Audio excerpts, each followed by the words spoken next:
Hey, what's up, everybody? Welcome back. There's a quick little turnaround there. We're the Night's Last Call, of course, and we're back for some late nights. Not quite White Monster. Instead, it's sugar-free splash of cherry Canada Dry. But we got some fantasy dungeon Sith lo-fi going. Let me know if it's too loud. I can turn it down a little bit. But you know, these late nights, I like to get a little music going. I woke up pretty late today. I slept in pretty late. So I'm actually quite awake. And actually, my whole schedule's about to be really crazy and wild anyways, because like I said, I'm going to be flying out to the West Coast here in about 6 days. So, I mean, it is later in the week. You know, it was just, I was sitting around and I honestly was about to start installing Windows 11 on the new streaming machine, which is sitting right there. And I didn't want to do that. So I was like, well, you know, yes. Oh, that's true, Lance. Thank you. Happy August 22nd for those who celebrate. That's right. It's KOLC Day. Officially. It's officially KOLC Day. Wow. Had a stream on KOLC Day. You actually had mentioned that earlier, and I actually immediately forgot.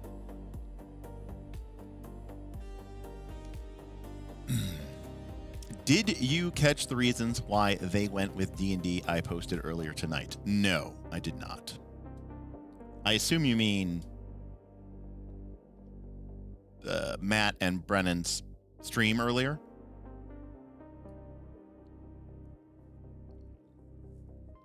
I had it. It popped up on my feed. I didn't click on it. So it is 1:30 in the morning here. Ohio is in the Eastern time zone, -4 UTC. So sleep is a lie, except I've only been up for about 12 hours. I woke up at like 1 p.m. today. So not really actually that tired at all. That's true. We are entering my dark era. No, I just I've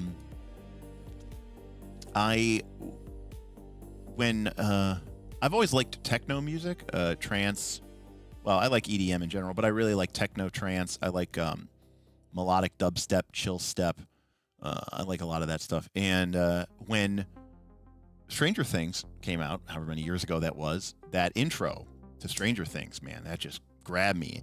And it also grabbed a lot of people. And so this kind of retro, kind of synth revolution kind of kicked off, this kind of retro synth, and there's all sorts of other different synths that have come out, and this is a genre that people call dungeon synth. Vaporwave is another one. So and I'm a big fan of it. This is kind of what I listen to like when I want to like concentrate and focus and work on stuff. I really can't listen to music with lyrics if I'm like trying to get stuff done. Kyle posted in KOLC content. Okay, I missed it, Kyle.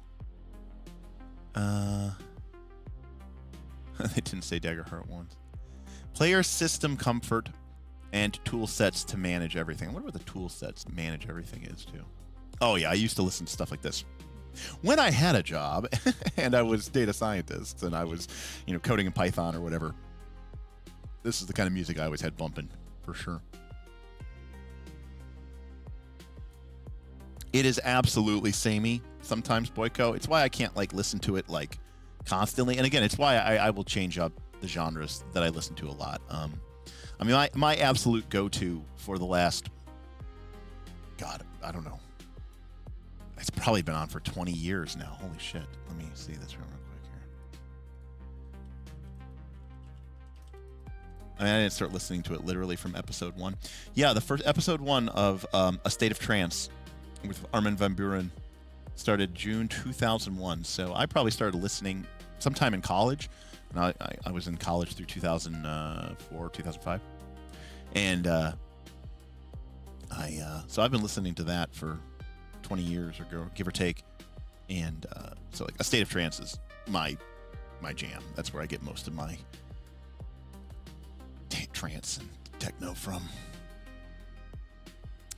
It is 1:35 in the morning for me, mind blown.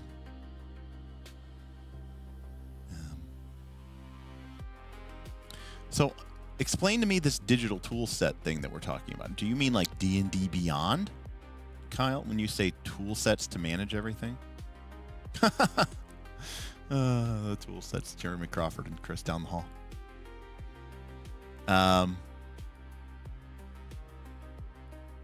Yeah, that is kind of crazy. I do kind of understand it, though, from a slight perspective. But, of course, that's not nearly how they do it. Maybe it is. I don't know. I haven't watched enough actual plays to really know. But, okay, D&D Beyond was message. Okay.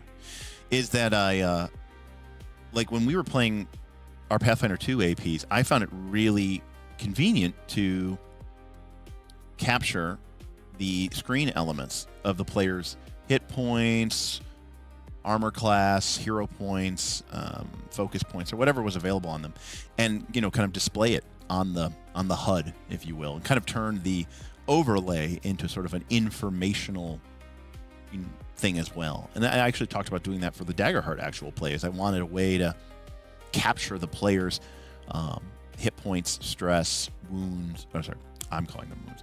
Hit points, stress, armor, and hope, and have a way for that to be translated onto the screen. And it extra easy for this particular actual play because we have only 3 players, so there's a lot of room. Also, to be fair, I mean, I don't know how they did it in the past, but it's my understanding that now the Critical Role streams are pre-recorded. So if it's pre-recorded and you have a post-production team who can go in and just, make the updates after the fact, then it's obviously not a big issue. The problem is that when we're playing, we have no production team. So I'm the game master, but I'm also the cameraman, the producer, the cinematographer, the editor, the sound mixer, and I'm doing all of that while I'm game mastering.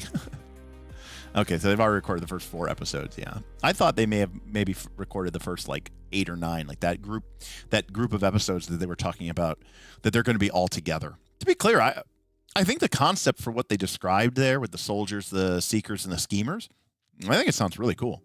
I think it's innovating the space. I think it's a lot of work for Bleem, but hopefully they're paying him well. It allows, like I said, I cynically think that it allows the critters to not have to play as much games, because in theory they'll be in a third of the games now, which is probably to for their benefit. So instead of I don't know what their shooting schedule's like or what their production schedule's like, but I'm assuming that when they get together, quote unquote, for an episode, it's like they're probably getting together and filming 3 episodes, right? They might very well, right? Because I think their streaming schedule was 3 hours, right? Or I'm sorry, their streaming schedule was 3 streams a month, right? And they were taking a break every month. Is that the way it worked? I think. My guess is that they were getting together probably for 1 day, maybe 2 days. What's it? Critical Role stream is usually what? 4 hours long, give or take. Don't include the break or anything like that, but something like that. So my guess is that they were getting together for either, probably 2 days, and they were doing all of their streams in 2 days for the month, right? Which is basically, 3 hours or 3 streams. Yeah, so you're talking about 12 hours. Let's just round up. Let's say 4 hours plus an hour of pre-production. So we're talking 5 hours times 3 sessions, 15 hours. So 2 8-hour work days. You come in, they kind of do some reminder of where everybody's at, because they haven't been in the building for a month, and so they kind of things up, and then they do it, and then they have some updates and changes, and then they take a break, they do some wardrobe changes, whatever. I'm sure that they go and filled about it. Tally Slayer says no, they didn't crunch the games in previous campaigns. They played usually once a week. They've talked about this. Not sure how they'll do it for campaign 4. Well, regardless, Tally, what I'm saying is that now with campaign 4, they're talking about, right, because they're not going to switch back and forth and back and forth and back and forth. Brennan made it seem like they're going to focus on one particular campaign for a while and then switch over or something. Is that how they described it?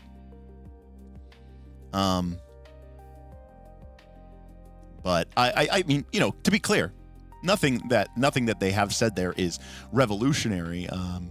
You know, we talk all the time about interviewing your players and figuring out what it is that you're interested in. But my guess, my guess is this actually has less to do with. My guess is this has less to do with the actors. I mean, I get that there's going to be people in the. I'm going to tweak my thing here a little bit. I get that there's going to be people in the. There's going to be people in the. Oh, I tweaked it the wrong way. I get that there's going to be people in the campaigns that are going to be more aligned with, you know, one of the combat or one of the styles over the other. Like, for example, they might be more of a schemer or they might be more of a soldier. I think it has more to do with the audience. I think they realize that they might think it's better if they go, hey, we're kind of doing 3 campaigns at once, and maybe, fingers crossed, you don't have to watch the other campaigns if that style of game doesn't interest you.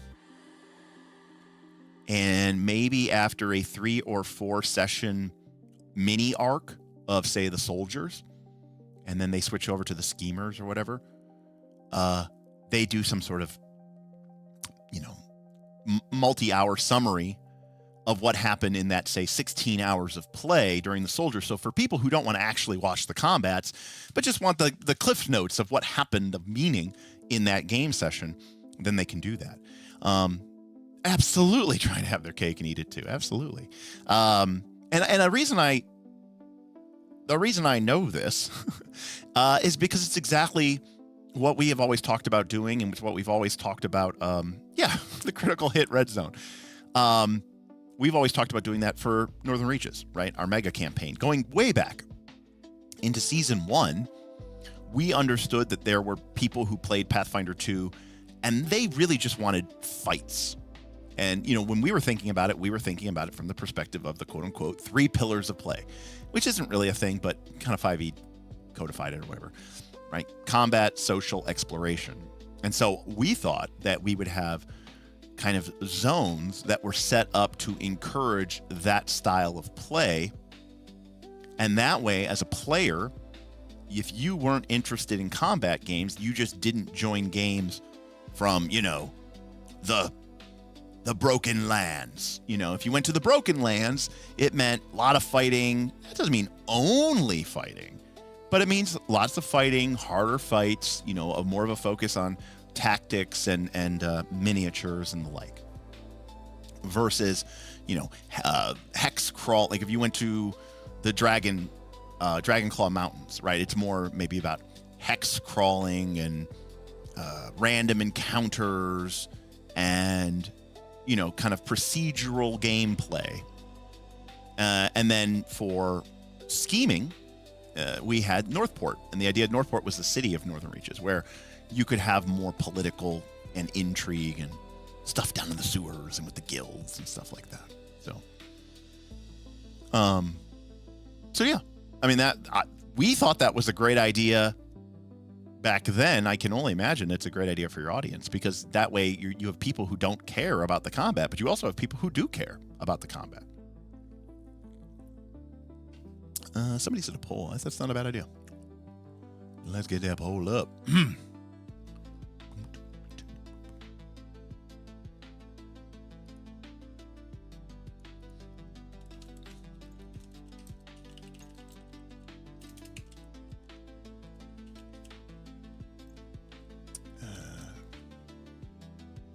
I always forget it.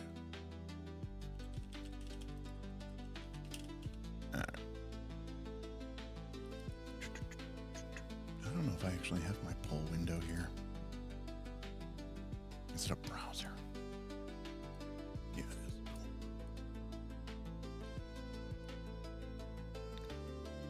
is. All right. What table would you join? pretty much everyone I want to play with, everyone I want to play with, wants to fight and do cool things. All right. I should point out, I'm assuming that doesn't mean that the schemers will never have a combat, and I'm assuming it doesn't mean that soldiers will literally fight everything. It's just, what we're getting into. I don't know anything about Exodus other than that I don't know anything about Exodus. Somebody pointed or shared a screenshot of the character sheet, and it literally looks like a 5e D&D character sheet. So I'm assuming it is literally just 5e D&D in space. It's got 3 death saving throws, 3 pass saving throws, 6 stats, the whole jazz. Yeah, I know Wizard of the Coast released it. Right. I'm saying it's just 5e. But I don't know anything about the IP. I don't know anything about the book or the movie or the game or whatever the fuck it's associated with or tied to or something. Yeah, so I don't know anything about that. It's so interesting. It's a cross-media thing. Yeah, I don't know anything. But I will say, I did see a trailer. It's very rare that a video game stirs something in me. I saw a trailer for, and mostly, to be clear, they got me. They got me with the nostalgia. They got me with the music. Very beer. It was very well. I don't know if it was Bear McCreary, but it was very Bear McCreary coded. It sounded like a remix of the intro, and it really looked cool. And I don't exactly know if it's like an exact retelling of the story, but if they have any of the actors or the voice actors or whatever, if it's just going to be something completely made up. But it did seem really, really cool.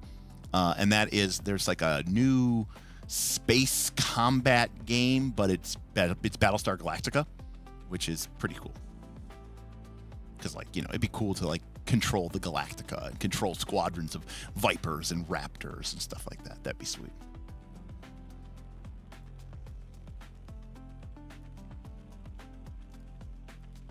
Amorian, just saw your Draw Steel VODs. Cool.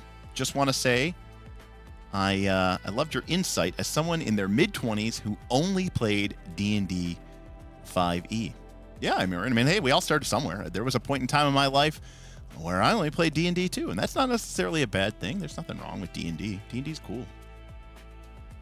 D&D, most of the books that I own, if you include all of the editions, are D&D.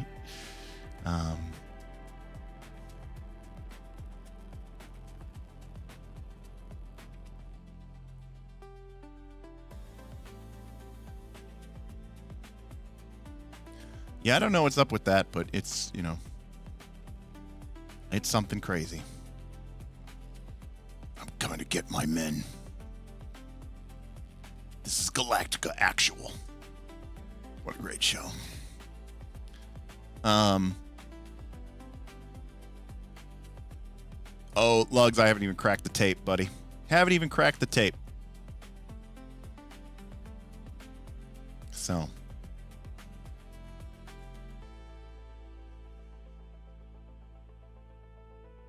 I'm playing 25 years of TTRPG, and I've never played D&D. Now, Brown Fox, does that mean you've run D&D? You've just never been a player in D&D? Or does it mean you've never played D&D? In which case, so you started in 2000. If you started in 2000 and you've never played D&D, I'm going to take that to mean that you've never run or played it. If you started in 2000, what game did you start with? Huh. It could be a European. It is that time of day. I don't know. That's tough. All right, Brown Fox, you got to tell me, what was your first RPG?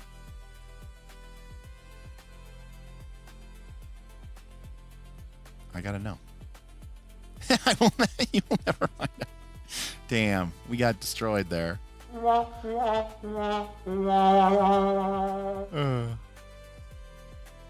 Yeah, WoD's a good guess. Call of Cthulhu's a good guess. Depends. Everyone's saying vampire for sure. I don't know, 2000s, if he had said mid-90s, I might have said, for sure. But, yeah, I think Palladium was a little far off. Palladium was a little old by 2000. For sure.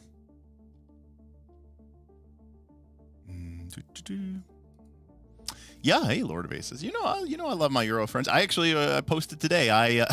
To my Discord. I spent $95 so that I could send a Daggerheart box set to a European winner in Portugal. So.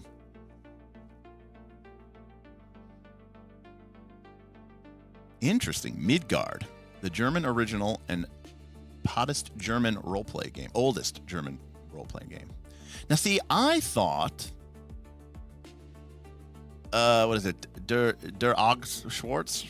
Am I getting that horribly wrong? I thought, whatever, The Dark Eye. I thought The Dark Eye was the oldest German game.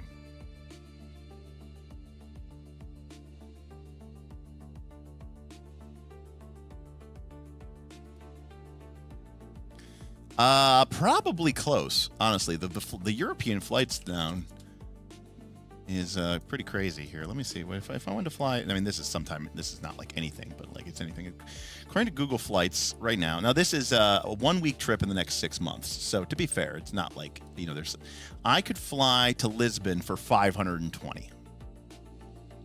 So no, not quite cheaper, but I can get to Madrid for 400. I can get to London for 550, Berlin for 560. Anything really jumping out cheap? Barcelona for 430. Hit that up. Got it, Brown Fox. Thank you. Hey, Goblins. Goblins and androids tip $10 just in case you need to send something to EU again. Hey, thank you. Appreciate it. Yeah, it wasn't cheap. I mean, I feel so terrible, when I do giveaways or, I have merch or whatever like that. And I say, sorry, I can only do it to North America. It's expensive even to ship here in the States. And so when you've got like a big book box or whatever, like Daggerheart, or even just one of these big, thick books, it's like so expensive. And then I feel bad because for the price of the shipping, I could have bought 2 more games and given them away, But, again, I wanted to do this, and I have no hard feelings about it or anything like that. It's just like, it sucks, that's all. Anyways. But, yeah, it's always interesting when I do a video that has, what I'll call, what I'll say reaches the mainstream audience, because, you get a lot of people who have a lot of opinions about me and they don't really know anything about me. So, it's funny for me to read what people think when they have like no context for me and none of their like, ideas of this, because like I think people just immediately jump to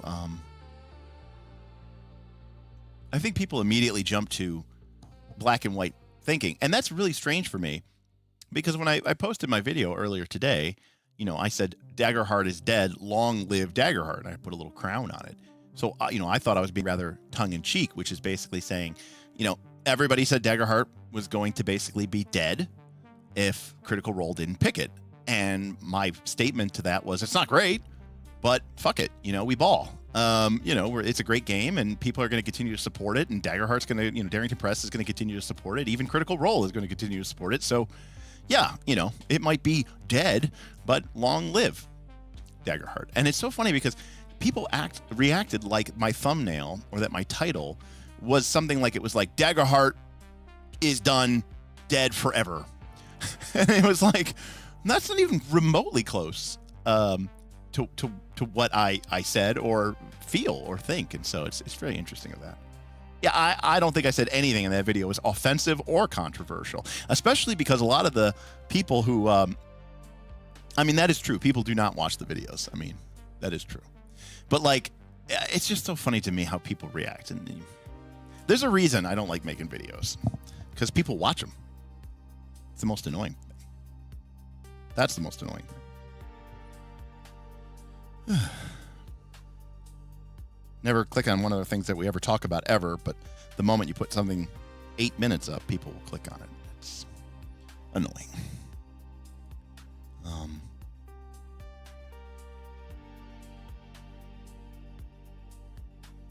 But this is also, they're in a very different situation. than I am. Like, they have employees, they have people they have to worry about. You know, I understand that these things were in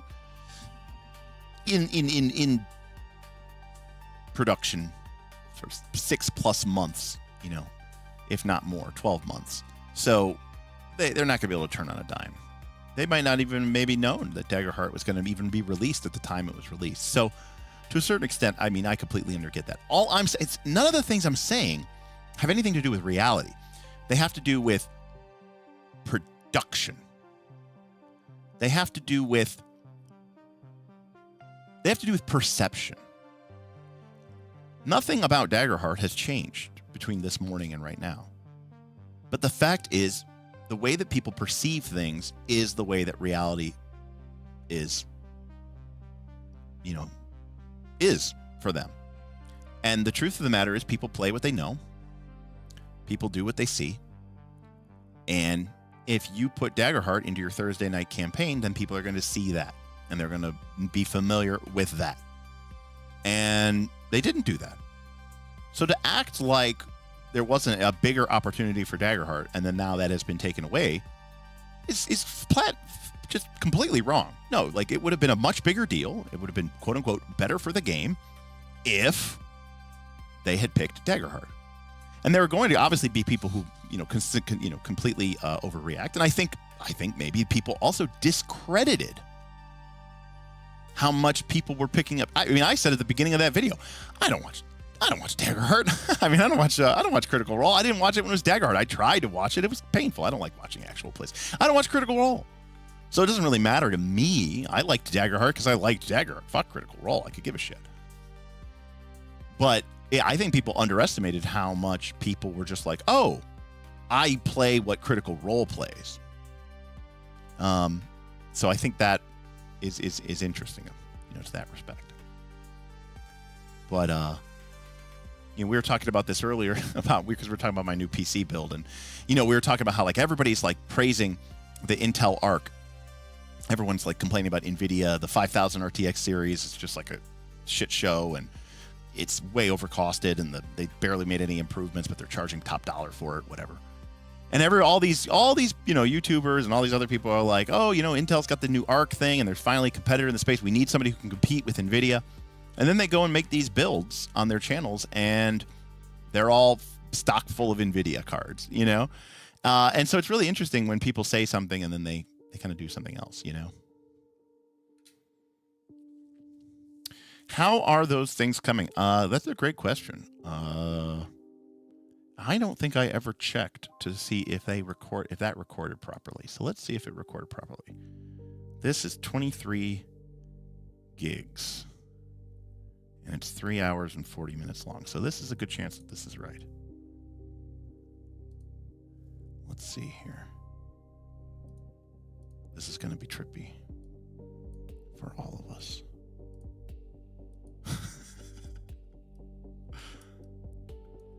Okay, yeah, there we go. Chris Derby tan all over the world to play. My move that, and of course it's going to. All right, we got him. We'll take care of that eventually. Derekception, yes. Blank stare.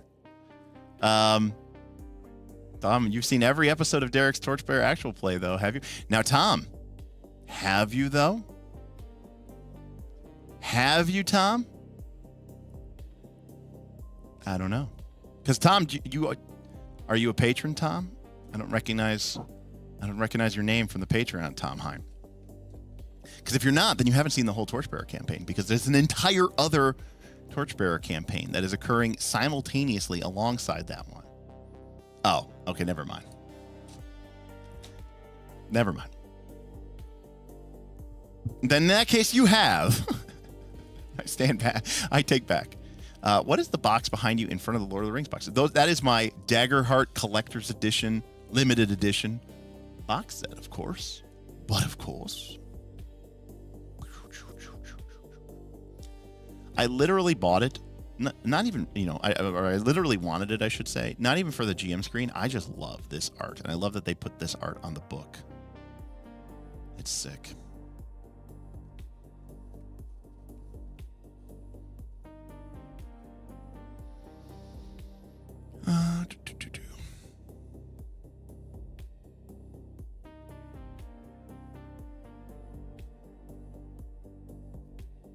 To be fair, the views that they get on YouTube are probably not that important. I think it's mostly all from like subscriptions and subs and stuff like that on Twitch and Beacon and stuff like that. Like, for example, rightfully so, I was actually just looking at this the other day because I was looking at my total, I was looking at the analytics for my entire channel for the entire time. Now, to be fair, that does include the super chats that I get when you guys give me super chats, which goes through YouTube. It also includes any super thanks that people give me offline, and it includes any memberships for people who support the YouTube channel through our sponsorship through the adventure. But this channel, right, was founded in 2020, at the end of 2020. So, right, 21, 22, 23, 24, 25. We're coming up on 5 years of this channel being in existence. And if you include all of the revenue that I've gotten from YouTube, which includes all of the super chats and all of the other stuff, it's like $23,000 over 5 years. So it's about, call it $4,000 a year. And so anyways, long story short, it's like, you might think, oh, so Derek, how could you possibly not have a job? And the answer is because of Patreon.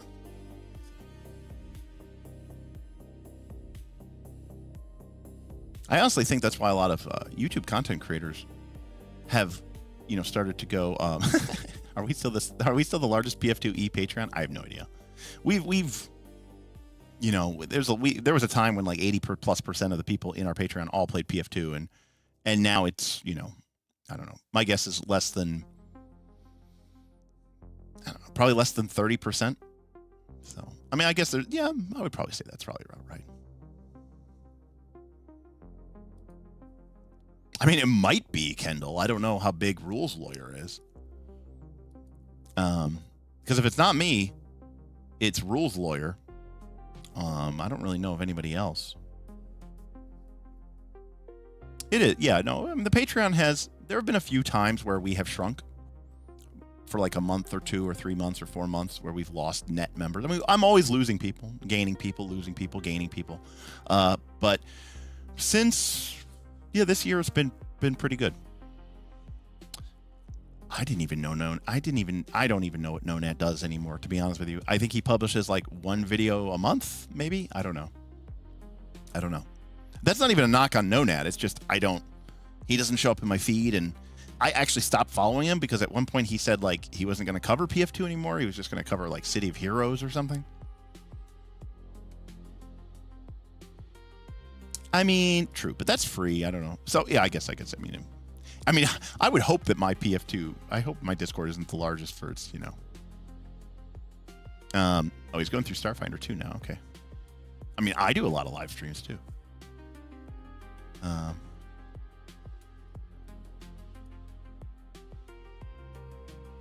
But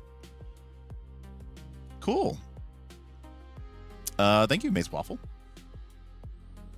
Yeah, Draw Steel has a lot of interesting things. I know people including me, kind of got caught up on the minimalist design. It didn't bother me, honestly, as much as other people. I always say I want my rule book to be like a manual. I want it to be kind of Spartan.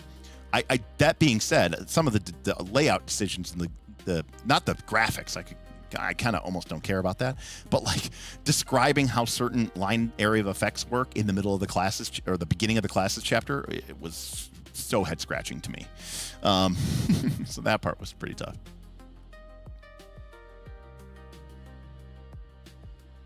Hey, it's not my fault that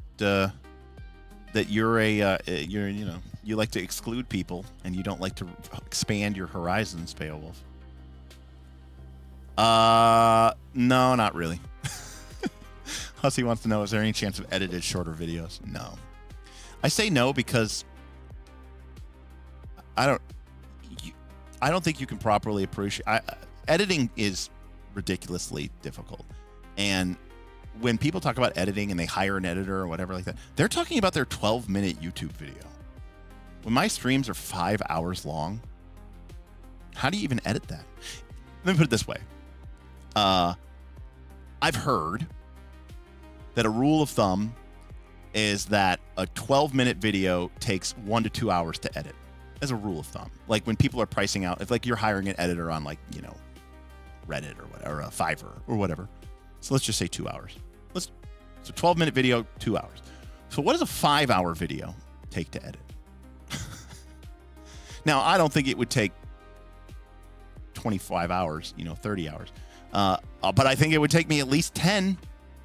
So now if I stream 2 or 3 times a day, like 2 or 3 times a week, now I'm adding like an extra like 40 or 50 hours a week of editing. And to do what? Get an extra 1,000 views? Make $5? Like if you could tell me, oh, Derek, if you made an edited video, I mean, I don't want to be like super utilitarian about it, but but even if I didn't go on tangents, so I mean, number one, what am I editing out if I'm not going on tangents? But even if I didn't do that, my videos get 1,000 views. They get 2,000 views. They don't get any views. So we're talking about at most me making $10, if that. So let's assume that I want to make a minimum of $10 an hour, slightly above minimum wage here. So that means I would need to complete that entire edit in less than an hour, which is also not something I really particularly like doing. So, you combine that with that, it's a really bad thing. And also too, Maze Waffle, I agree with you as well. What am I chopping? We did a chop up once. I made a discussion. I think I talked about the rogue or something like that. I talked about the rogue. I talked about like the wombo combo of the rogue. Your minimum wage is sub 10? I think so.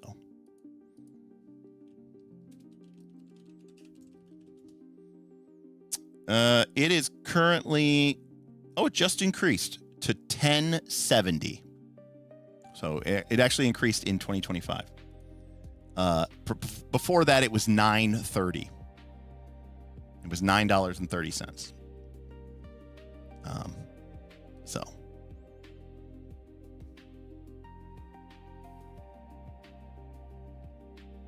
You're 100% here for the tangent juice. So that's great.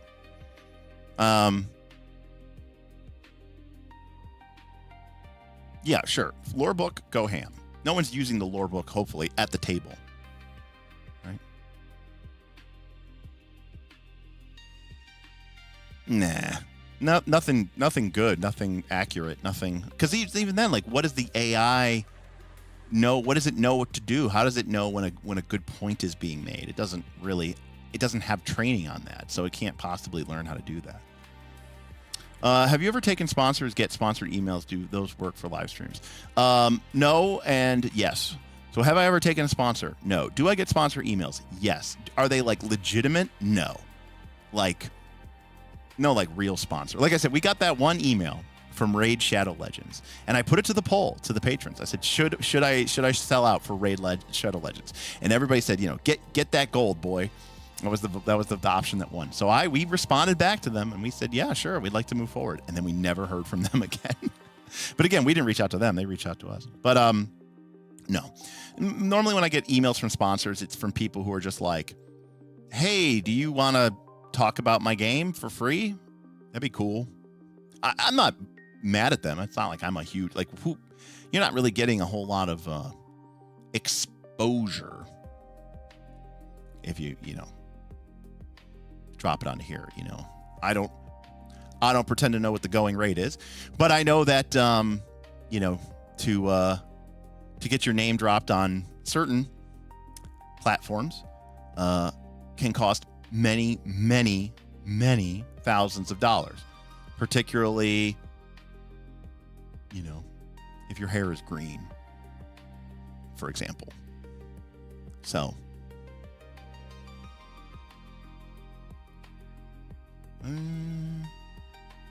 what is my plan for first looks? I wish I knew, Smenden. The problem with the problem with that is that I'm going to PAX next week. I'm going to be back for like 6 days, and then I leave to go to Vegas. So no, I don't really have a schedule. I mean, we've been voting. This week I was going to touch on a couple of different games, but the Pathfinder 2 / Starfinder 2 people came out in force on Tuesday, and they voted for to override my stream so that we could cover all 6 classes from Starfinder. So they won. I mean, the money talked. Yeah, I mean, I was just basing that off of like stuff that people had said on Reddit, what AI said. So I don't actually know what it really is, but that doesn't sound unreasonable. You know.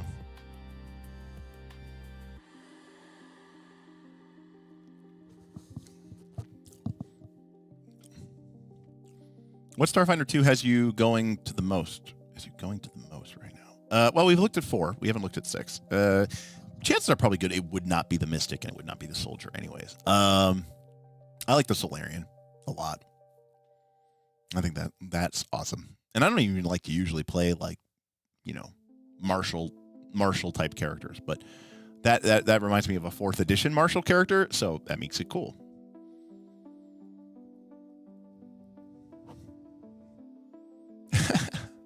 We could. We definitely could.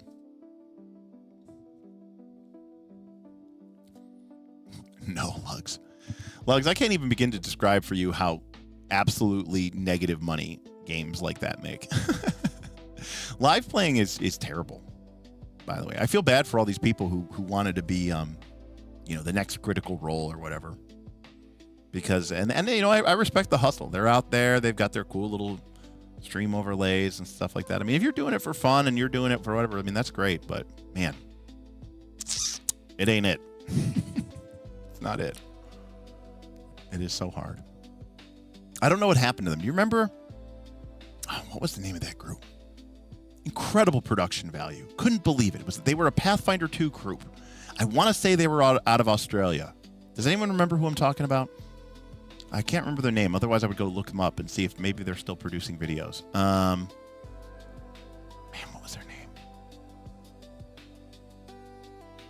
I don't remember. But anyways, incredible. I mean, it looked great, and they seemed like they had a great group, and they were, doing other stuff. But man, it just went nowhere, and then like very quickly they went 3 months without publishing a video, and then then you get the video. It's just like, hey, we're still here, things happened and blah blah blah.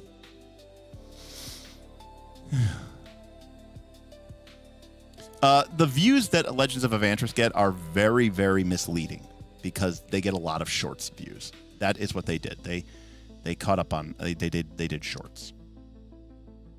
But even Legends of Evantris, I did a deep dive into them once. They weren't doing all that great.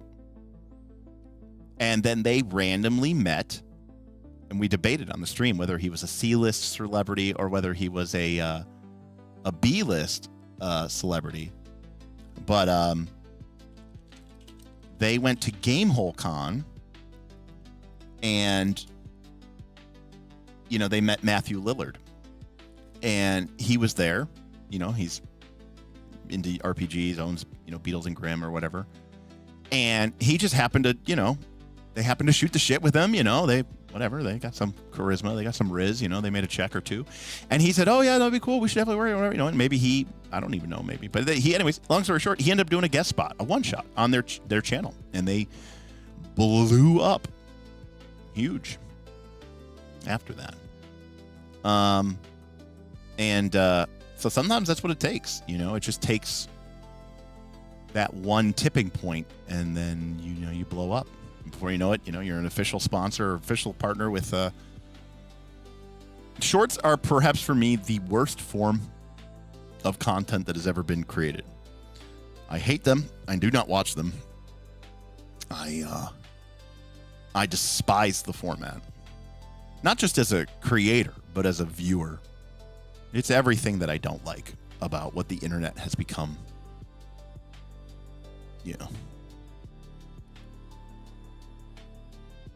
It's incredible. I remember the day I deleted Instagram from my phone. I was on Instagram, and my Instagram basically consists of 2 things: dogs and photographers from when I was a photographer. And I don't want to say they were new. I'm sure they'd been out for a while, but when I say new, but there were reels, which is like Instagram's version of shorts, right? And to be fair, it was reels of photographers and dogs, which is like what I watch. Anyways, I remember this. I remember this is such a Derek thing. Now, if you use Instagram reels, maybe this is true in TikTok too. I've really never used TikTok. There was a reel probably of a dog. I don't know, a cute dog or something. I don't know what it was, and it played, and I was like, oh, that was so cute. And I was like, gonna watch it again.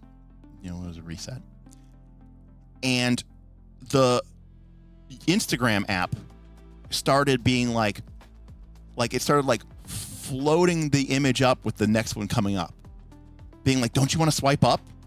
Don't you want to swipe it up? And it was like taking my video up and then like bringing it back, and then like taking my video up and then like bringing it back.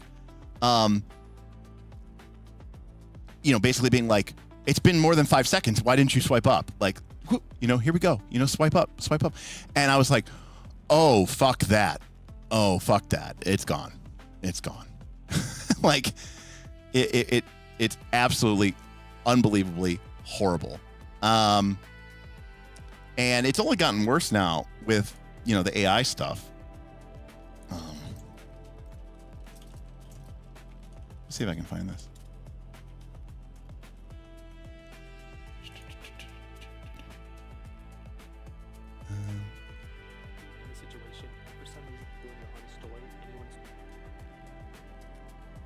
Somebody's showing me. Let me see. Oh no, they're like, no one even wants to talk about it. It's crazy. Anyway, maybe it was just a me thing. I don't know, but it was really, really annoying, and it drove me crazy. So yeah, Instagram was originally created to be photographers. Yeah. I used to follow all my favorite photographers were on Instagram, and that's where they posted, right? And they would always be thinking about their Instagram and what their top 9 was and all this other stuff. But yeah, I do not doom scroll. No, I do not doom scroll at all. That sounds horrifying to me. Like, I can't even imagine that keeping my attention for more than, I don't even know, a minute.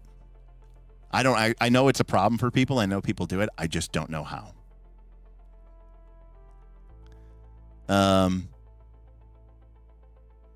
Facebook is so dead. It's just so dead anyways. Facebook used to be the heart of my social life. I started using it in college back when you could only get on it, with a .edu email, and then yeah, it was like the center of my social life ever. All my events were planned through that. All my friends' events were planned through that. But then as soon as the algorithm started taking over, instead of just showing me my friend's feed, when it started deciding, curating my feed, it immediately became useless to me. Yeah, the repost for karma and the shitty thing and all this other stuff is just terrible. No, it's not Knights of Everflame. It's not Glass Cannon. I thought I maybe saw it. Someone posted it. Realignment. I think that is it. I'll have to check.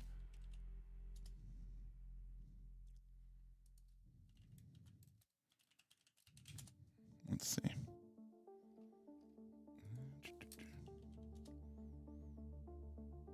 No, that's not it.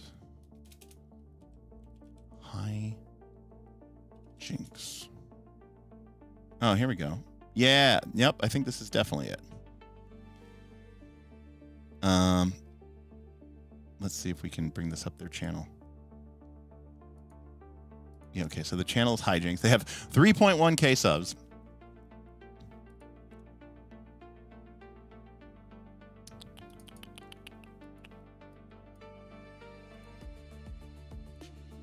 So this is Hijinks. And they had, they're opening, their new series. Like, they had this just like incredible set They clearly had an idea, an eye for production. You know, they had this. You know, I thought they seemed pretty good. They had nice look, like they had nice lower thirds coming out. They had this great set. They built this beautiful set. You know, they spent like 45 minutes talking about PF2 and why they were going to use PF2, and this is them building their set and all the colors. I mean, just high quality, great audio, great video. And then they kicked off with episode 1, which got 44. I don't know if you guys can actually see that there, but let me see if I can zoom in here a little bit. They got 40. There we go. They got 44,000 views on their first episode. And to be clear, you know, that's pretty fucking good. I don't know. I don't get 44,000 on anything. And then, you know, they did a little bit of like a meet the characters, you know, from their game. And those got a few thousand, you know. And then episode 2. Okay. Episode 1, all of this work went into this beautiful set. Well, they're from Australia, Brown Fox. So I'm going to guess that is not what their houses normally look like. Also, they had a whole thing here, you know. 44,000 on their first thing. And, you know, to be clear, let's break that down. They're probably not monetized at that point. But if they were monetized at that point, you're going to make $200 and change off of 44,000 views. So not a lot, but, you know, for your first episode, you're like, wow, guys, this could mean something. This could do something. The episode 2, 1K views.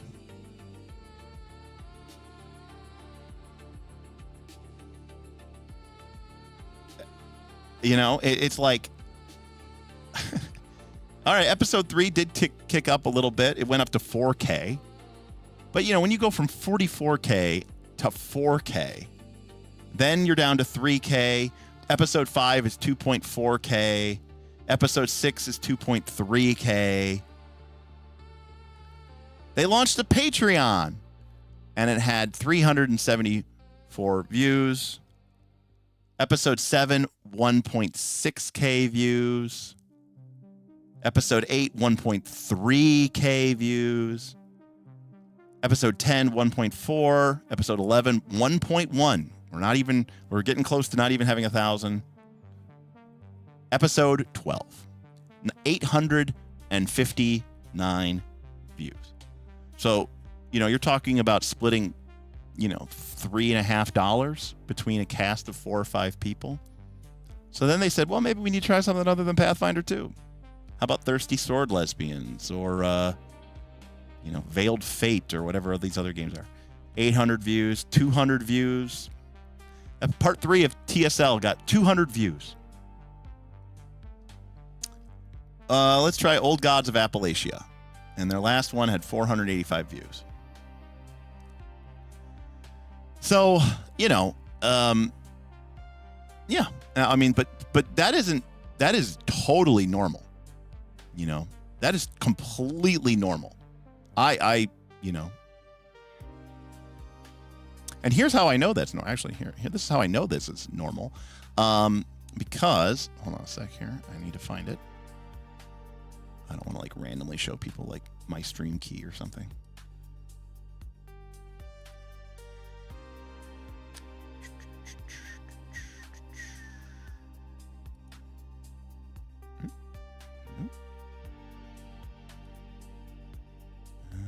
Come on, don't screw me.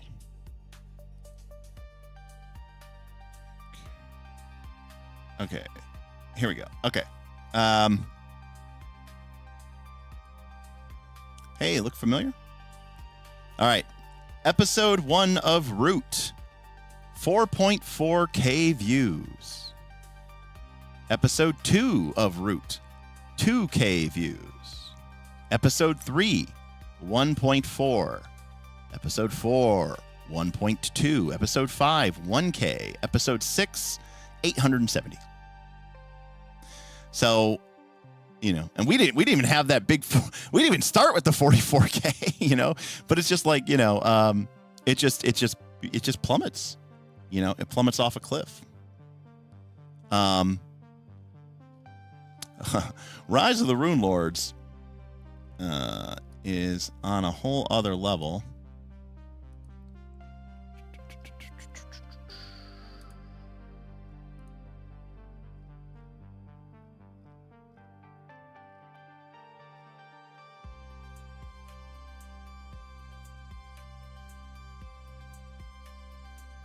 So it's easier to watch this one here. I don't want to play it. I just want to click on it. Nope, don't play it. God damn you people. I hate YouTube so much. I don't want to play it. I just want to view it. Thank you.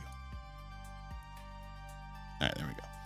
Episode 1 has 77,000 views.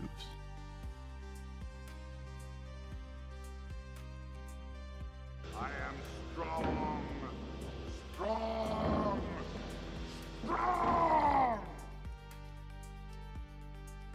21. 12. 9. 10. 7. 6. 8 randomly. 5. And a finale for episode 1 is 8. So a 10th. By the time we got to episode 12, we were at a 10th of what our views were. So, yeah. It fucking sucks. It's just a terrible way to do it, For sure.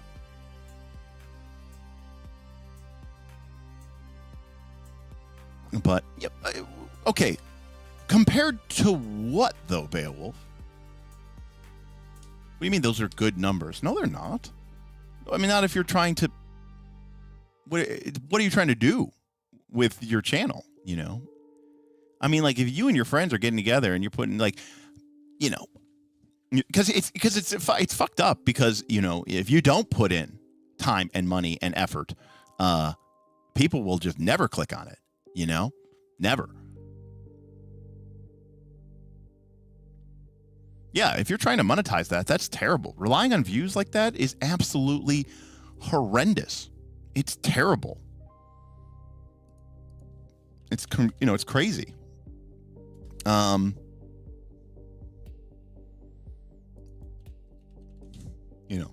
And this is outside of any sort of like Patreon or anything like that.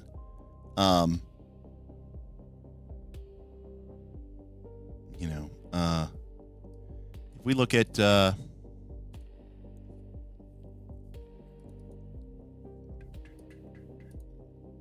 if we look at like Ginny D, she's getting roughly, she's averaging 40,000 views a day. So given her demographic, she's probably getting $200 or $300 a day just from YouTube views. So, she's at a base of, and of course for her, it's all about sponsorship and reading subs and all this other stuff. But I'm saying, like, once you reach a certain point, then you can get sponsors. But if you're not getting these kind of views, you can't get sponsors, But, like, even these numbers here are not right. Like, she got 1.1 million views in the last 30 days. So it's roughly $5,000 per million, give or take. So she's probably somewhere in the neighborhood of $5,000 to $6,000 from her ad rev. And so it's a catch-22. To be big, you have to be big. It's like it doesn't really work that way. It's a terrible thing. And when people ask me, I feel bad when people ask me like at cons and stuff, where people come up and they go, "Oh my God, Derek, how did you become successful?" I go, "I don't know. It's completely random."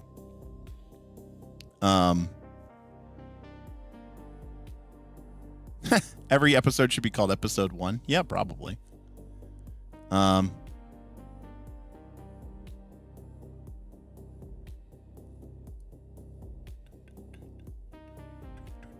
If I had 5K people watching the 10 sessions of my campaign, I'd be over the moon. That's interesting. Why? So it's interesting, and I say this because it is in something that we've talked about this before on the Patreon. I do not seek or require any amount of validation. I get no validation from the internet, and I've met a lot of content creators, and I actually get the distinct impression that one of the reasons why a lot of them struggle with content creation is because a big part of the reason that they do it is because they are seeking external validation. And I have no desire for external validation at all. Like, it doesn't matter to me. It does not matter to me. It does not matter to me. Like, there's no ego of mine tied up in any of this.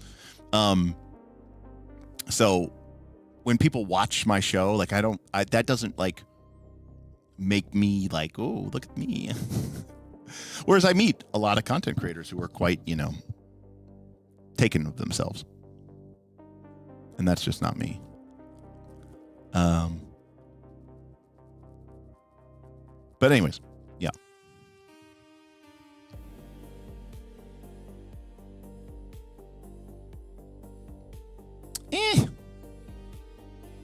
I mean, all right. I mean, I guess. Who said they enjoyed it? Maybe they all left me hate comments about how I don't know how to play Pathfinder 2.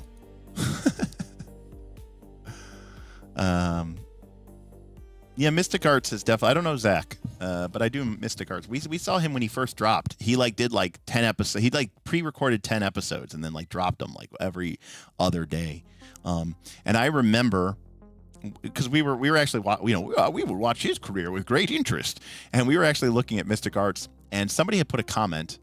It wasn't from our community; it was somebody else, and they were like, "Oh man, you've got some really cool takes. I can't wait." Basically, I think at the time, people were still. I mean, they are still pretty anti-WotC, but they were even more anti-WotC back then. And they were like, "Oh, I can't wait to see what you think about other games." I can't wait to see what you think about other games, and whatever. Basically, like, don't when are you going to talk about not D&D? And Mystic Arts, like, to his credit, like, responded and was basically like, yeah, I'm not going to not talk about D&D. Like, I kind of want to be successful here. So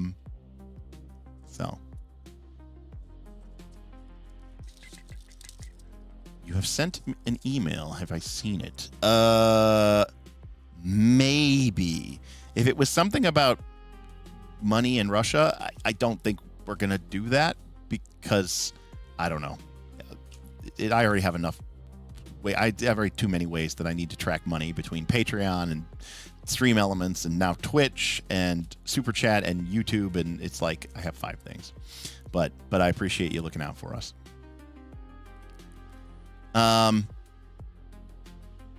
Hey, look at that. That's a great name. Giant Megatouch. That is true. So again, story time. I've told this story before, but we'll have dinner or whatever like that with people, and some people will talk about like me live streaming, and I'll go, I spend, some weeks I spend, because like Glicker was like, tell him what you did last week, and I was like, I streamed about Daggerheart for like 20 hours or something, and I was like, they're like, oh my god, I was like, well, no, like normally I've been streaming about like 10 plus hours. And they go, you stream for 10 plus hours? You spend 10 plus hours on your channel every week? And I go, oh, I spend way more than that. And they're like, how? What? Doing what? And I go, oh, I spend like 30, 40 hours a week talking to my patrons in my Discord. And everyone was like, it was like a record scratch, like you could hear a pin drop. Everyone was like, what? And at least a couple people were like, I don't even know if I've ever been in my Discord. That was like and that was said by more than one person. So that is a big differentiator for me, for sure. But as I've said before, you talk to those people. I do. I like people. I like RPG people. But see, that's the thing, Smendon. I don't view it as hustle. I like talking to you all about art. Like, I'm not putting up a front with you, I don't like anime. I don't go into our anime channel. Ask any of, you guys are mostly patrons. I don't go into anime. That's not, I have nothing to say here. I don't go into the video game channel. I don't play video game channel. I don't play video games. What do I have to add? I don't have anything to add. That being said, I do make it a point to try to hit up most of the channels and add something of thought. I try to read most of what people post, at least tangentially, to be kind of aware of it. Certainly I hit the big 5 channels, the big 6 channels. And I try to respond, even if it's a little bit late. But sometimes if there's a middle of conversation, people know, they'll drop into some random thread and it's like, oh man, Derek just posted 85 messages. Look, there's a reason why, strangely, I'm not number 1 in my own Discord, but I am number 3. And if you know the way that the levels work in the Nice Last Call Discord, you know that I've posted a shitload of message.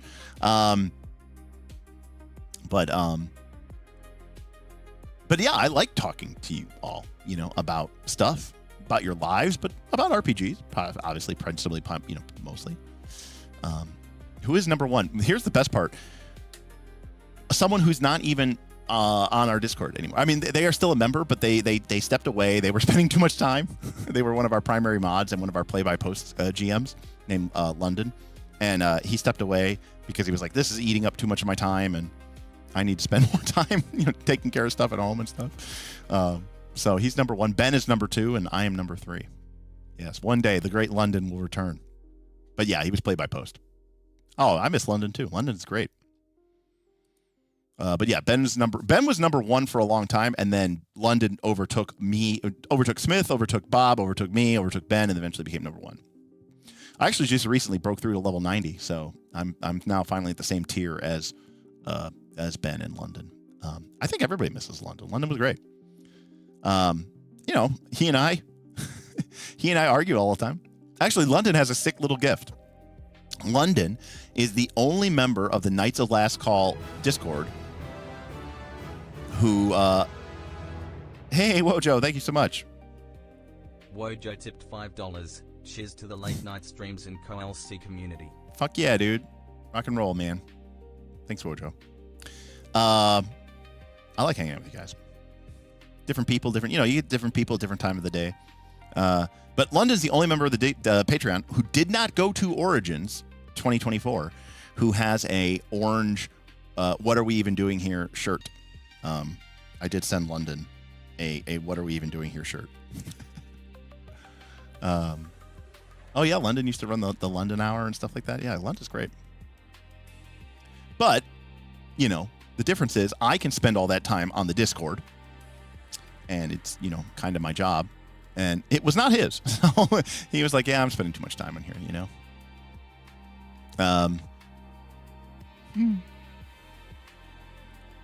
I've had pints with many people in my Discord and our Patreon. I usually end up buying people rounds and stuff like that if they're not buying me around. I mean, again, look, I'm not going to say there's some sort of parasocial element here. I try to really keep that down. There are genuinely people who I have had the opportunity to game with, hang out with, play with at numerous multiple cons or whatever like that. They've been up to our studio, and they're good people. They're good men and women, and I would happily hang out with them and grab a bite to eat and join a campaign of theirs or invite them into one of my campaigns, and it had nothing to do with any sort of patronage or anything like that. There are other people in the Patreon who I respect the hell out of, and I enjoy talking with them, but I don't know that we would ever be like friends on a personal basis. Maybe there's an opportunity for me to get to know them more.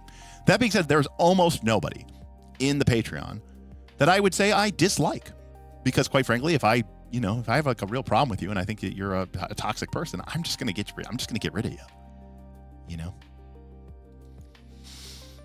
Right.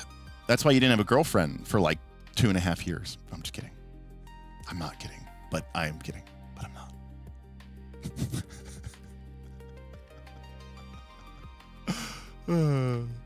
I did like that you changed your name, Derek, on the Discord to the reasonable. Right, that's the key, Mateo. Right, is I know I can't be in every conversation, and I know I can't be up at all hours of the night.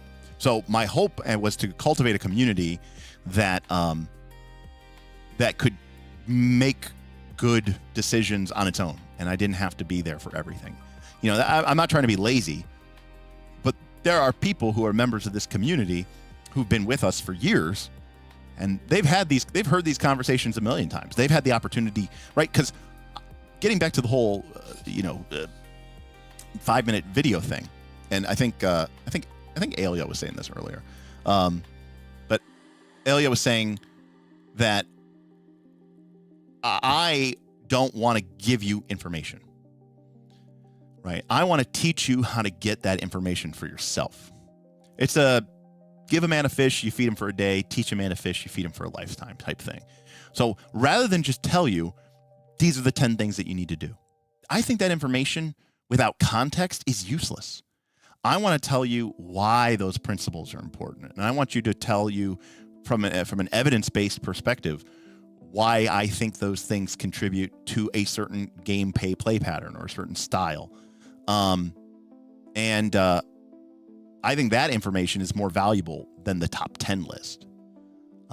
That's nothing. I'm not doing anything revolutionary there. One of my favorite podcasts that I listen to is called Limited Resources. It's a Magic the Gathering podcast about drafting. And every time a new set comes out, they give a letter grade to every single new card in the set. And you could just go and look at all the letter grades. And they always say when they're doing their thing, but they don't just post a list. What they do is they talk about the cards for like 7.5 hours. And they give it a grade, but they also talk about why they're giving it a grade and how it fits into the set and understanding what's driving that letter grade. And it's that level of understanding. It's that context of understanding how they think and why they think and how this fits into the game. That is way more valuable than a grade. And yes, that is where my letter grades come from.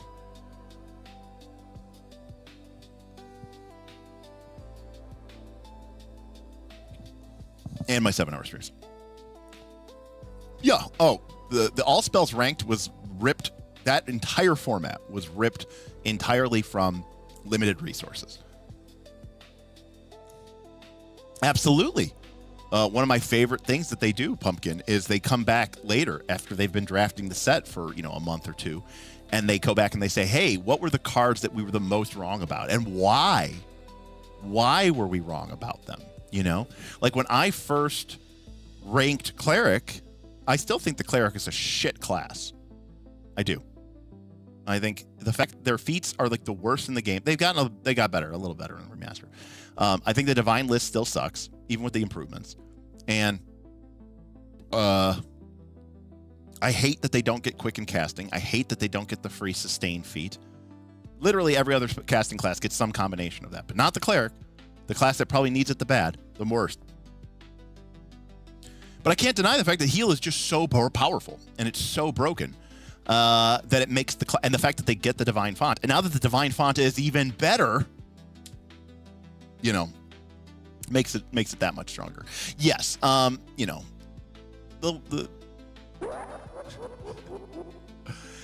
heal is yeah, that's exactly right, Shadowrun. What's up, Vin? Finally finished work. How's your heart doing, Derek? My heart's good. Actually, I have a doctor's appointment next week.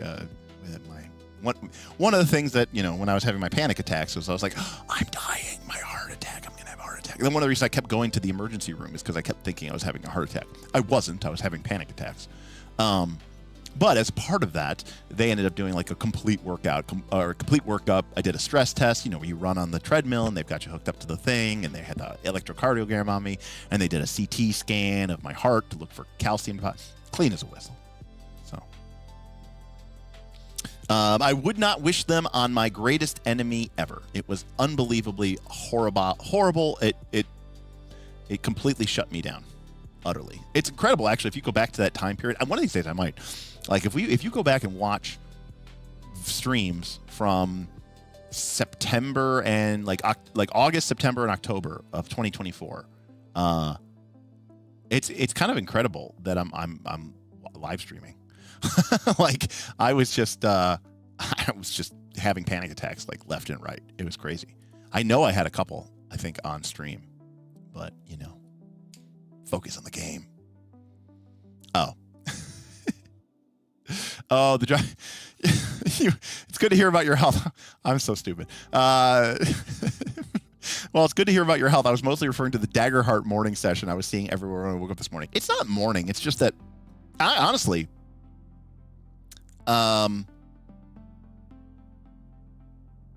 it might even be good for me personally, in terms of that perspective. It's just, as I titled my stream, Daggerheart is dead, long live Daggerheart, right? Which is to say, I think if they had chosen Daggerheart to be their game for their main campaign, that would have really sent a very strong, powerful message. They didn't. And I understand the millions of reasons why they didn't. From They didn't know how popular it was going to be, that this game has been in, they've been prepping for this game for the last 12 months, to trillions of reasons, millions of reasons, any of the reasons. But, so all of those reasons make sense. And I don't even know that I blame them for that. Maybe that's the right thing to do financially. If you're taking care of a company with 100 plus people in it or whatever, I don't know, 60 people, a lot of people, I don't know. They're Malibu mansions, I don't know what they live. But that doesn't mean I'm not disappointed, because the fact of the matter is,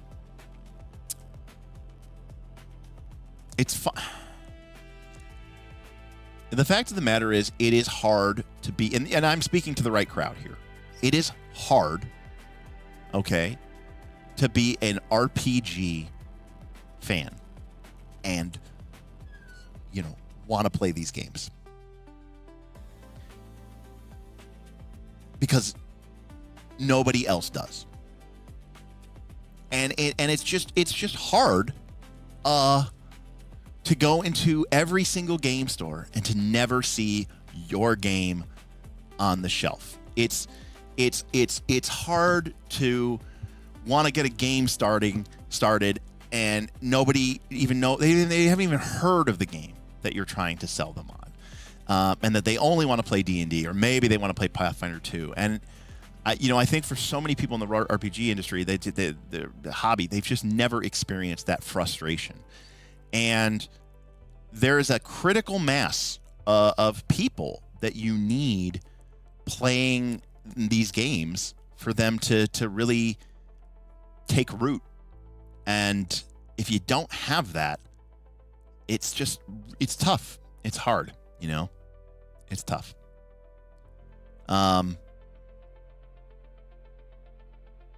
So in that respect, I think that Daggerheart not being their primary game sends a message. Does it really send a message? No, but I think people will read it that way.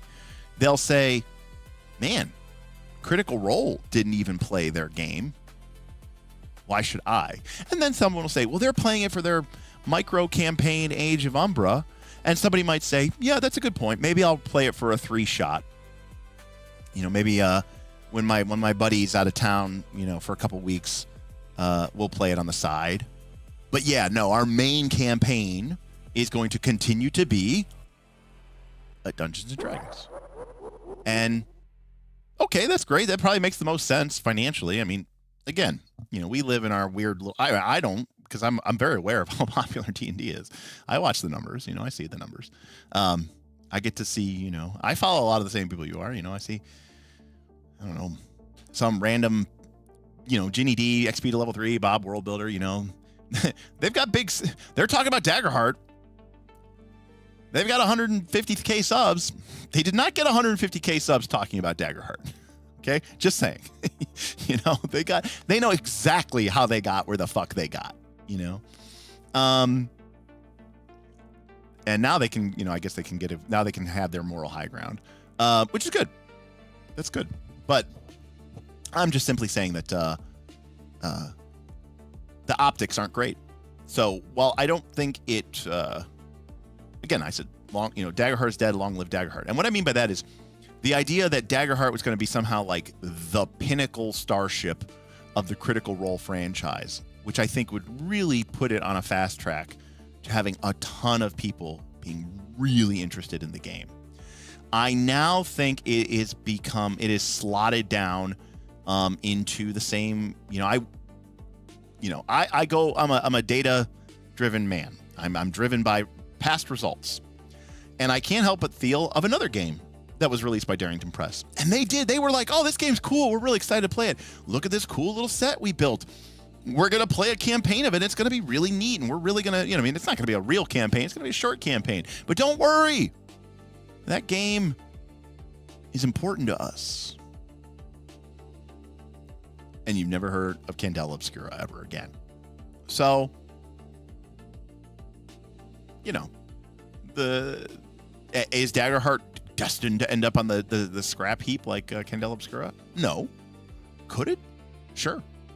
Have the chances, the percent chances, if I was a betting man, right? We talk about the odds changing, plus 600, minus 300. I would say that Daggerheart is now, kind of facing a more uphill battle to get any sort of traction. Because look, you could have gone to Gen Con this year. Gen Con attendance 2025. Let's see what it was. Gen Con attendance 2025. You could have gone to Gen Con this year. Sold out crowd. Over 75,000 people. Not 75,000 people. 75,000 gamers. And you could have gone to Gen Con in Indianapolis. Maybe you had to fly there, long drive. And there with 75,000 other people, you could have been one of the lucky few that played in the one game of Legend of the Five Rings that took place at all of Gen Con. So is Legend of the Five Rings an active game? Yes. But I have games on my shelf that there weren't any games of at Gen Con, right? But, and here's the thing. They just came out with a new book. I want to buy it. I don't think it's been released in the U.S. in print yet. Maybe it has. I think it's been printed in Europe, but not in the U.S. because Edge Studios is based out of Italy. But the PDF is now available. It's called Children of the Five Winds. This is the Shadowlands book. This is about the crab. Okay. This one is about the Crab Clan, who defend the Caillou Wall against the demonic forces of the Shadowlands. And then the second book was called Courts of Stone. This is the Crane book about the Crane clan, who are the premier courtiers and court-dealing people in the Empire. And that was followed by Fields of Victory, which is the Lion Clan book. This was a book about mass combat and the Lion Clan, who are the warriors and the army people.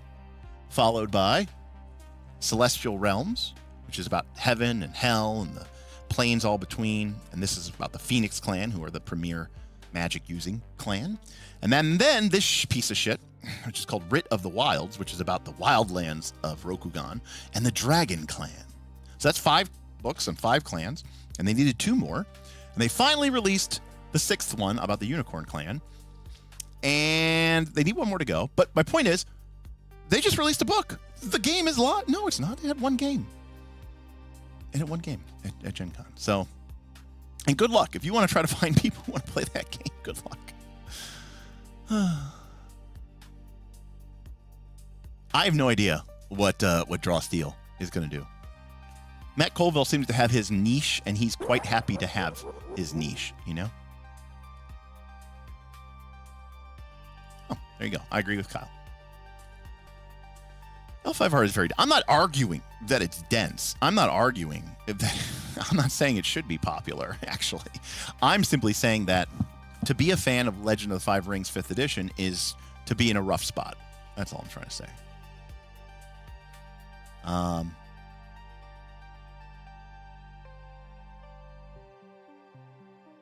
Did I ever play the L5R TCG? The TCG, no. I played the LCG, but never the TCG. I do remember going to Gen Con, though, and I would see how hyped people would get, playing Legend of the Five Rings, fighting for their clan. That was pretty cool. It was terribly written. It was rushed written. The information in it is terrible. There's no information about the Dragon Clan. I don't even know why the Dragon Clan are connected with the Wild. It randomly had disease rules. Like the Dragon Clan are like the monk people, the Kehoe people. None of that stuff was in the book. It was a complete waste of paper.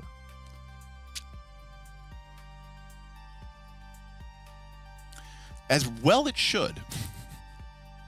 If you want to quote play L5R right, whatever that means, I hope all the games do well. That's a good way to put it. They have a virulent community, and it's not necessarily in a bad way. We might get the Scorpion book in a couple years or whatever, and then they'll probably sell the IP off or something like that. Such is the pain of being a Legend of the Five Rings fan. Yeah, that's true. Do you consider active community or publisher support when recommending an RPG? No, I don't. But I don't know if I should or not. I mean, I try to just, I just try to like focus on the game mechanics itself. But,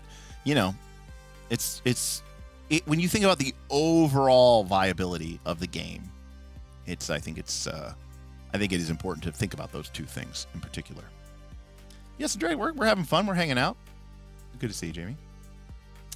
Disease Rules, my absolute favorite. Yes, especially in the samurai game about samurai drama. Do I think the hobby is oversaturated in a bad way?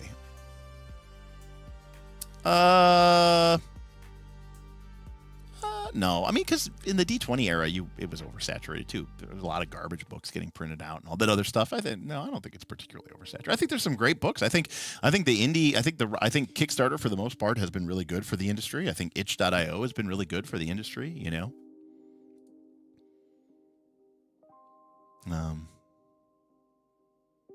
I mean, that's actually an interesting question. I'm going to put a poll up.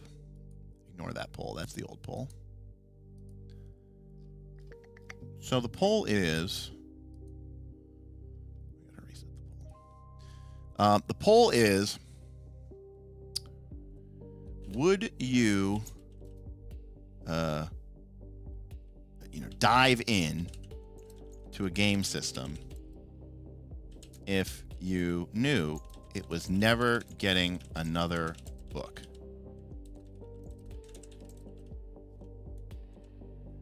So basically, a game system comes out.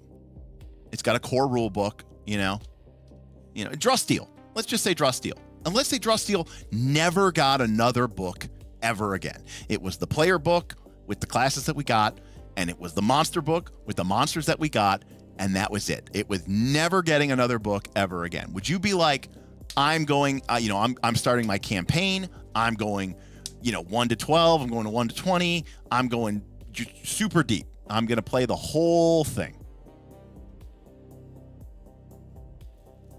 Well, if most of your games are 6 to 10 sessions. I mean, that is something to be said.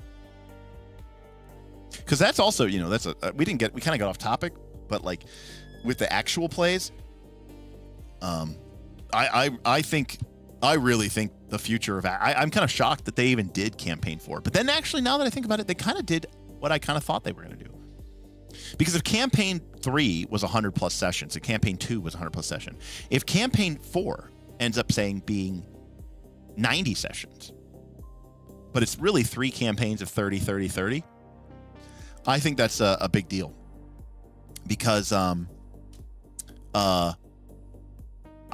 been saying that I think you have to go to I think you have to shrink. I think people aren't willing to follow these 100 plus session games anymore. I said this before. Mike Merles, I think he left Chaosium and now he's over at Asmodee. But when he was at Chaosium, he was talking on his Twitter or his Blue Sky or something about trying to create an RPG that you could play in an hour. So. The RPG industry, in my opinion, is moving towards 6 to 12 session campaigns and 1 to 2 hour sessions.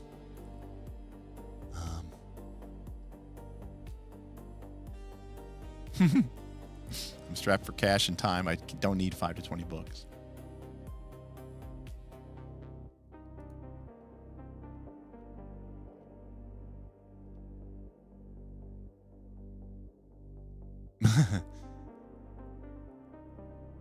$20 rounds of combat in 1 hour, please. We can only hope. Well,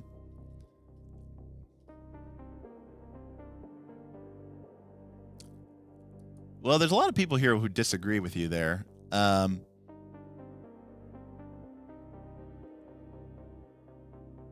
mean, let me ask you this, Leflamel. Do you think that if there was an RPG that was a one-page RPG, literally a one-page RPG, what is the longest continual campaign that you think you could play about with that in terms of sessions? We'll say sessions, 4-hour sessions, 3-hour sessions, You really think you could play a one-page RPG for 50 sessions? I mean, if you can, great.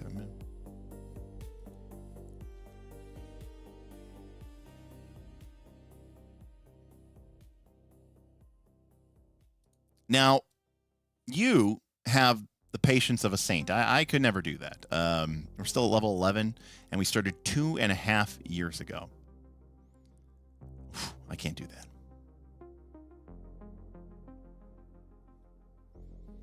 that. Good luck with the Dread campaign. Yes, exactly. So this is a difference. I've talked about this before. With the way that I play games and the way I engage with games.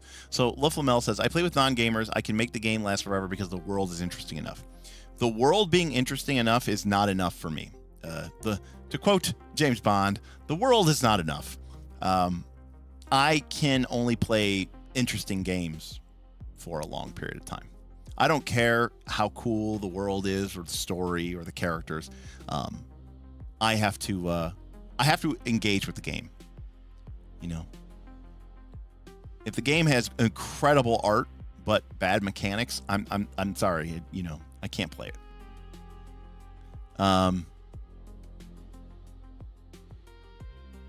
Wow. That's absolutely brutal. I am a gamer, my friend.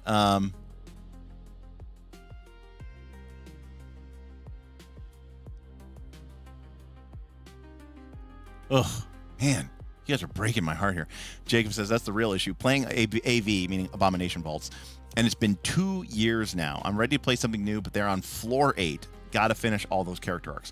Floor 8 means that they are probably level 8, and that means in 2 years they are level 8, which means they spent roughly 3 months at each level.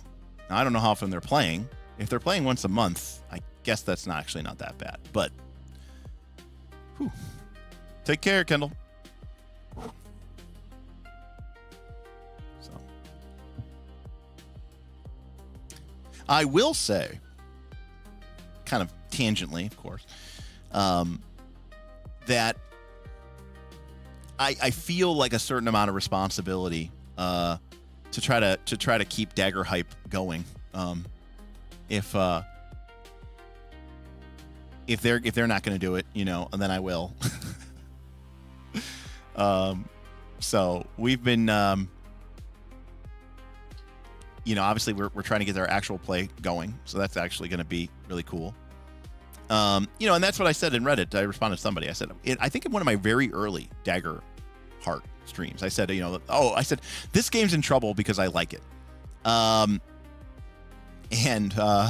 I said, but I think at the end, because I didn't expect it to sell that well. And remember, I did that 20 hours of streaming the first week. I don't think anybody knew anything was going to sell out that much. But I said, I said at the end of the day, this game really is clicking with me in all the right ways.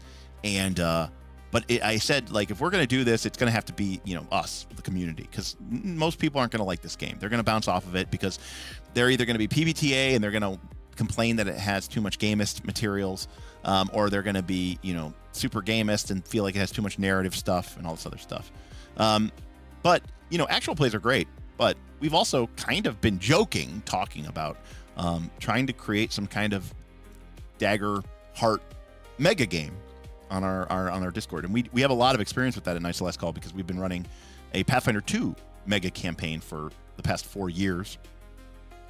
And last year, we started talking about doing one for Dragonbane, which did not launch. It was kind of more of an ideation, but now Bob has been working on it, and it's supposed to launch here shortly. And it's a cool way. It's a cool way to explore the game. So, what is a mega campaign? A mega campaign is simply a campaign world where you have 50 or 60 players, and you have a variety of GMs. So I do not consider it a Western March type game because, in my personal opinion, a Western March game requires a single GM. But a lot of these so-called mega games usually operate under a premise where you have a shared pool of players, but every GM kind of gets their own pocket universe, and they kind of just create their own campaign and their own stories. It's very much like a TTMORPG. That is the better way to describe it. Yes. It is a V, because we play it online. It is a VTT MORPG. Actually, sorry, it's an MMOVTTRPG. That would be the best way to describe it. It's a massively multiplayer online virtual tabletop role-playing game. But what we try to do is we try to use as many principles and things that we've learned as possible so that the GMs are working somewhat collaboratively to create interconnected stories, and so that the actions of a group over here actually impact everyone or impact this group over there. So in that way, it's different from an MMO. It's more like a traditional campaign, which is to say, it's not as isolated. In an MMO, they started introducing all these things like, you could, with phasing, it's like, just because somebody killed that monster, then when you show up, that monster's there waiting for you to kill it. And when someone else shows up, that monster's waiting for them to kill it because they don't want to ruin your game experience. But the idea of our persistent campaign world is it's not like that, right? If somebody goes and kills Valax, the great white dragon, then Valax is dead for everyone. And whatever effects she was having on the world end. And so it's very much more like a real campaign in that respect. There are some extra, issues. For example, not everybody plays RPGs the same. And we've always had drama throughout the years because people play RPGs differently. They play them for different reasons. We have some people who really like combat. We have some people who don't really like combat. The other thing is, we're not really paying anybody. So we let the GMs run games, but we also let them they usually have a player, a PC as well. So sometimes we get into, some issues where there might be some bias or some issues. And we've tried to solve that issue for the most part. But for the most part, we just rely on people being, good people. It usually is a disaster in the best way possible. Is the best way I could describe it. Hey, what's up, AGM? Happy Friday evening from the future. That's right, it's Friday. Unfortunately, I don't think we're going to be playing tonight. Let me take a look here. We're almost level 2 in our Starfinder game. In my Eldamon. I'm an Eldamon. Let's see here. All right, so no Bob, no Kaz, but maybe Tim was a maybe. So if Tim is a maybe, then it would just be me and George and Smith. So that's definitely not an RPG night.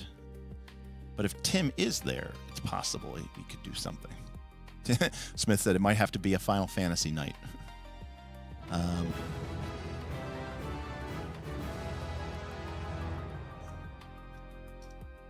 Oh, Mark! He tipped $90. Appreciate you. Can you do the extra stream from the earlier tip goal, please? Oh, Mark! Hey, fuck yeah, dude! Awesome, $90. Thank you, Mark. We had a stream goal earlier in our Starfinder game, which was to get an extra stream in this week. Mark, I assume you want to see that you want to see Starfinder wrapped up before I go to PAX? Is that what I'm hearing from you? I'm assuming that's what you want, Mark. All right, Mark says yes. Mark, thank you so much. Crushing it. Thank you, Mark. That's so very generous of you. Yeah, I mean, Mark just made 3 or 4 more hours of work for me, but that's all right, Mark. I'll work for you. I'll work for you. Yeah, Mark. Sunday night work for you because I can do it Sunday night. You let me know, Mark. That's kind of usually a time when we do a stream, anyways. Like an official stream. I mean, not like these late night streams. That's just like where I turn on the camera and I start talking. All right, Mark, we'll set it up Sunday night. We'll be doing Soldier and Mystic, and then we'll also kind of do a comprehensive overview of where the classes lie. Maybe do like a quick reminder of the tier rating. All right, Mark, thank you so much. Appreciate you giving me the work, buddy. We'll get it done. This will be Starfinder week indeed. We'll get a good solid 12 hours of Starfinder in. So I appreciate you. Thank you.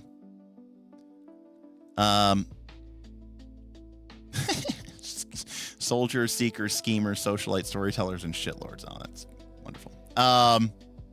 Thank you, Mark. Again, that's very generous of you. I didn't even have a tip goal up. He's just like, this was a tip goal from earlier. I know. Yeah, Vin. Starfinder seems really good. I don't know why, but I mean, the class design is great. But I also feel like there's something weird where a lot of the rules chunkiness of Pathfinder 2, for some odd reason, feels better in Starfinder 2, but it is quite literally Pathfinder 2. I mean, it's multiple attack penalties. It's Pathfinder 2 in space. The only thing that is different, though, is there's a lot of a different emphasis, and I think you really have to pay close attention. It's very easy to skip over it, but like, there's a lot of emphasis on ranged. There's a lot of emphasis on movement. There's a lot of emphasis on cover. There's a lot of emphasis on ranged combat. Way more so than Pathfinder 2. And so I feel like that makes the game system a little bit different. It's the same game system, but the play pattern is kind of different. And each of the classes seem to kind of have like a little mini game built into them, which is really interesting as well. I really liked the operative from like a simplicity standpoint. It's just a lot of damage and it's pretty cool. I thought that the envoy was neat, but I gave it a B+ because it's had a little bit of Paizo's razoring kind of sneaking its head in. Just a little bit. Not terrible, but a little bit, And yeah, I mean, I think it represents a sort of a version of PF2 after years of PF2 feedback in that respect. Great question. Unfortunate Pumpkin, I think the answer is, of course, it's not a dungeon game. The same way that, Pathfinder 2 really isn't a dungeon game. I mean, they've got exploration actions. I mean, I assume the Adventurers is going to basically be walking around spaceships or ancient ruins on moons and getting into fights and rolling dice and basically just normal kind of RPG shit,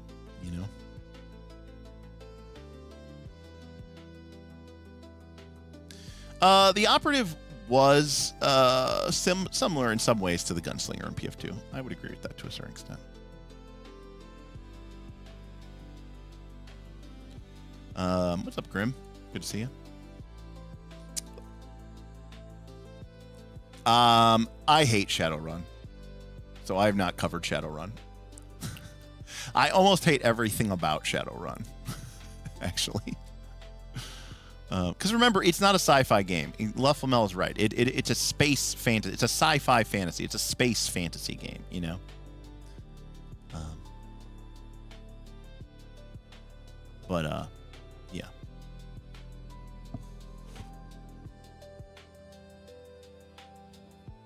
Oh, I don't think it's a Firefly simulator at all, Derek. Firefly was a very relatively hard sci-fi game with basically only humans. You had this one character, River, who was, potentially psychic. She didn't really even do that much until the movie.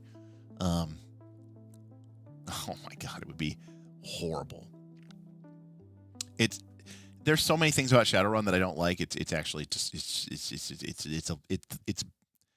it's crazy. Gotcha. It'll be terrible for dungeon campaigns, just like PF2. Yeah, probably. Yes. Yeah, Starfinder's totally science fantasy. Let me be very clear about that. You have 2 spell casting classes.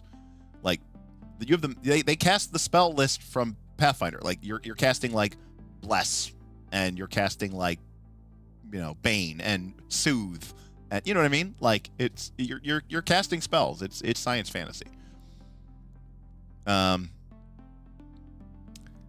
Top 3 things I don't like about Shadowrun. Let's see here. Okay. The first thing. Well, okay. I mean, this kind of a. They have like 85 editions. That's not actually true, but they do have a lot of editions. Okay. The first is. It is cyberpunk, and I don't really like cyberpunk. So, like, right off the bat, it's cyberpunk. I don't like cyberpunk. Okay, I don't like cyberpunk. Just as a genre, but also for like role-playing games. I enjoy the Blade Runner movie, especially the second one by Denis Villeneuve, simply because it's a beautifully shot film.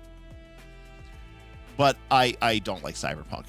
But so I say this is number 1, but it's kind of number 2, but it's number 1 and number 2. I don't like cyberpunk, but I really don't like fantasy cyberpunk. Now, to be clear, the world of Earth Dawn and the world of Shadowrun are the same world, just separated by some ages. The world of Earth Dawn is the world of Shadowrun, just in a future age. But as magic returns to the world of Shadowrun, which is, it's already returning, that is why the fantasy races have begun to reappear. So you're playing in a cyberpunk game with orcs and trolls and dwarves and weird fantasy races, and magic is there. So it's cyberpunk magic. And if there was a way for me to like the genre less, making it fantasy cyberpunk is somehow worse. No, it's definitely not steampunk. It's definitely not steampunk. It is like, imagine Blade Runner. Okay. Imagine Blade Runner, but instead of humans walking around, it's, orcs and trolls. And humans. And elves. So that's the first problem. So problem number one is setting. Problem number two. Problem number two is the number of D6s that you need to roll in order to make a check is insane. Now I know there's been like a trillion editions. So like it may change from edition to edition, but historically you just have these unbelievably massive dice pools. They're all D6 dice pools mostly, I think. And it's just like I'm not even kidding. When you might say, like, what are you rolling? Like 10? No, I mean, like sometimes it's like over 30. I'm not even kidding. It's crazy how many dice you roll. It is insane. And then the third thing that I don't like the most is that there is this entirely different subsystem for hacking. And it's a cyberpunk game, right? So hacking is like a thing that you should do. And the Decker, who is like the hacker, has like, there's like a complete, it'd be like doing a full ass combat in a TTRPG. Like that level of complexity. And it's just the one person. It's just the hacker. Everyone else is just sitting there waiting while this person goes and does like this 30-minute hacking encounter. It's crazy. The complexity of the game is off the charts, but the hacking rules, the decking rules. Take care, Jacob. Good seeing you, buddy. It's way too much. And then there's just bloat and editions sprawl. Like it's just like there's so many editions and so many splat book, and there's just a trillion, million, bajillion problems. How many dice is too many? In a dice pool, in a D6 dice pool, 12 would probably be my upper limit. Yeah, it's a one-person mini game. It's not great. Yeah, it's basically like old school psionics. Yes, exactly obvious. Correct. Yeah, I would say somewhere in the neighborhood of I think a good dice pool system is going to have you roll.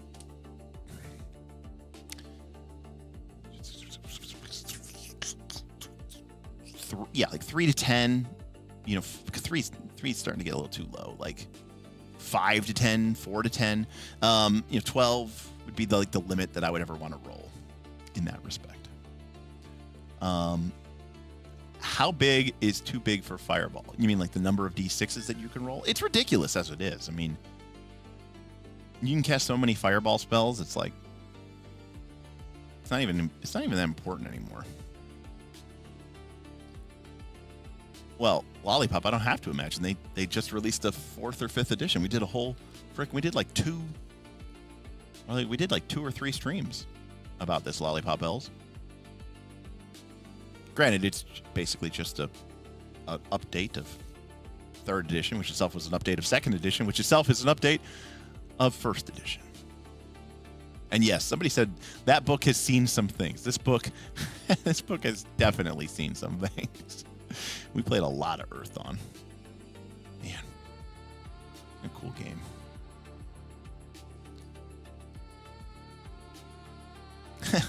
May says the big three are the book weighs 11 pounds. There are 3 initiatives that you must track simultaneously, and every character can die from nearly any injury.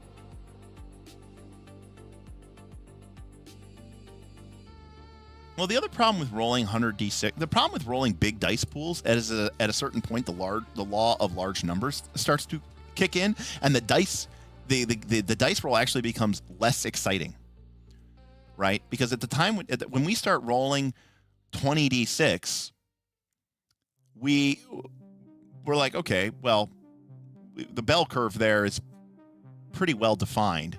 You know, we are pretty confident that we're going to be, you know, within one standard deviation of the average. So when the dice pools get so large, the variance of the game goes away.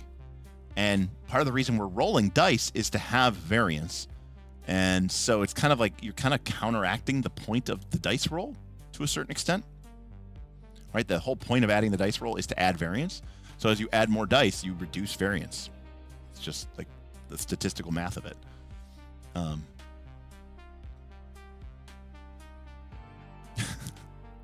That is why D100s are superior. Well, there's a lot of variance on a D100. That is true. But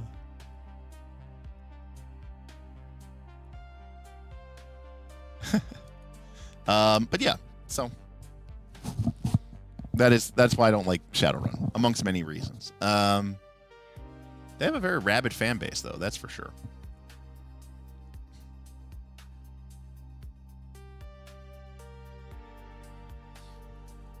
Oh, man.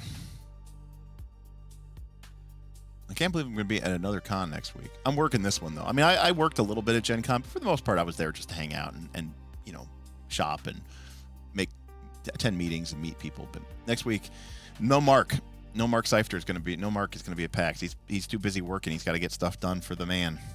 So it's just going to be me and Steven working at PAX. I've never been to PAX West, but apparently there's a lot of people. PAX West attendance. Although some people are going to be, it's been a long time since I've been out to the West Coast. I don't think I've been to Seattle since 2018. 2018 was the last time I went to it. 2024 had over 100,000 people. So it's even bigger than Gen Con. Holy shit. 2023 had 120,000 people. Jesus.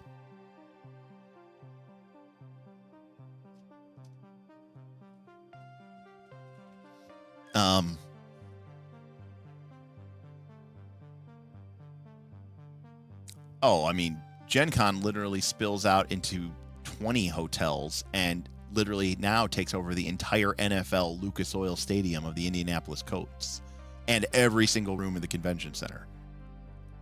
But that's because my impression of Gen Con is that Gen Con requires more space, believe it or not. Because I don't think PAX isn't a gaming con.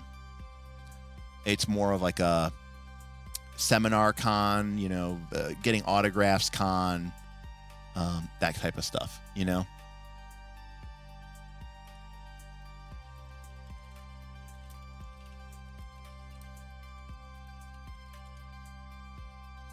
All right, LaFlamel, it was good seeing you. Yeah, it's a lot of video games and pop geek culture. Like, for example, Yoshi P is going to be there. Like, the whole Square Enix team is going to be there. They're giving seminars, apparently. They might be, like, signing autographs or something like that. I don't know.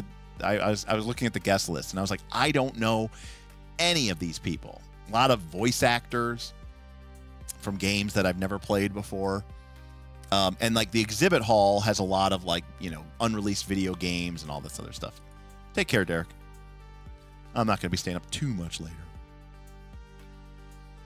But anyways, should be kind of cool. But it's more video game focused, I think, more than anything. I don't know anything about Final Fantasy XIV. You'd have to describe that for me. I did one autograph at all of Gen Con. That's true. I do hate voice actors. I would never tell them that, but I do hate voice actors.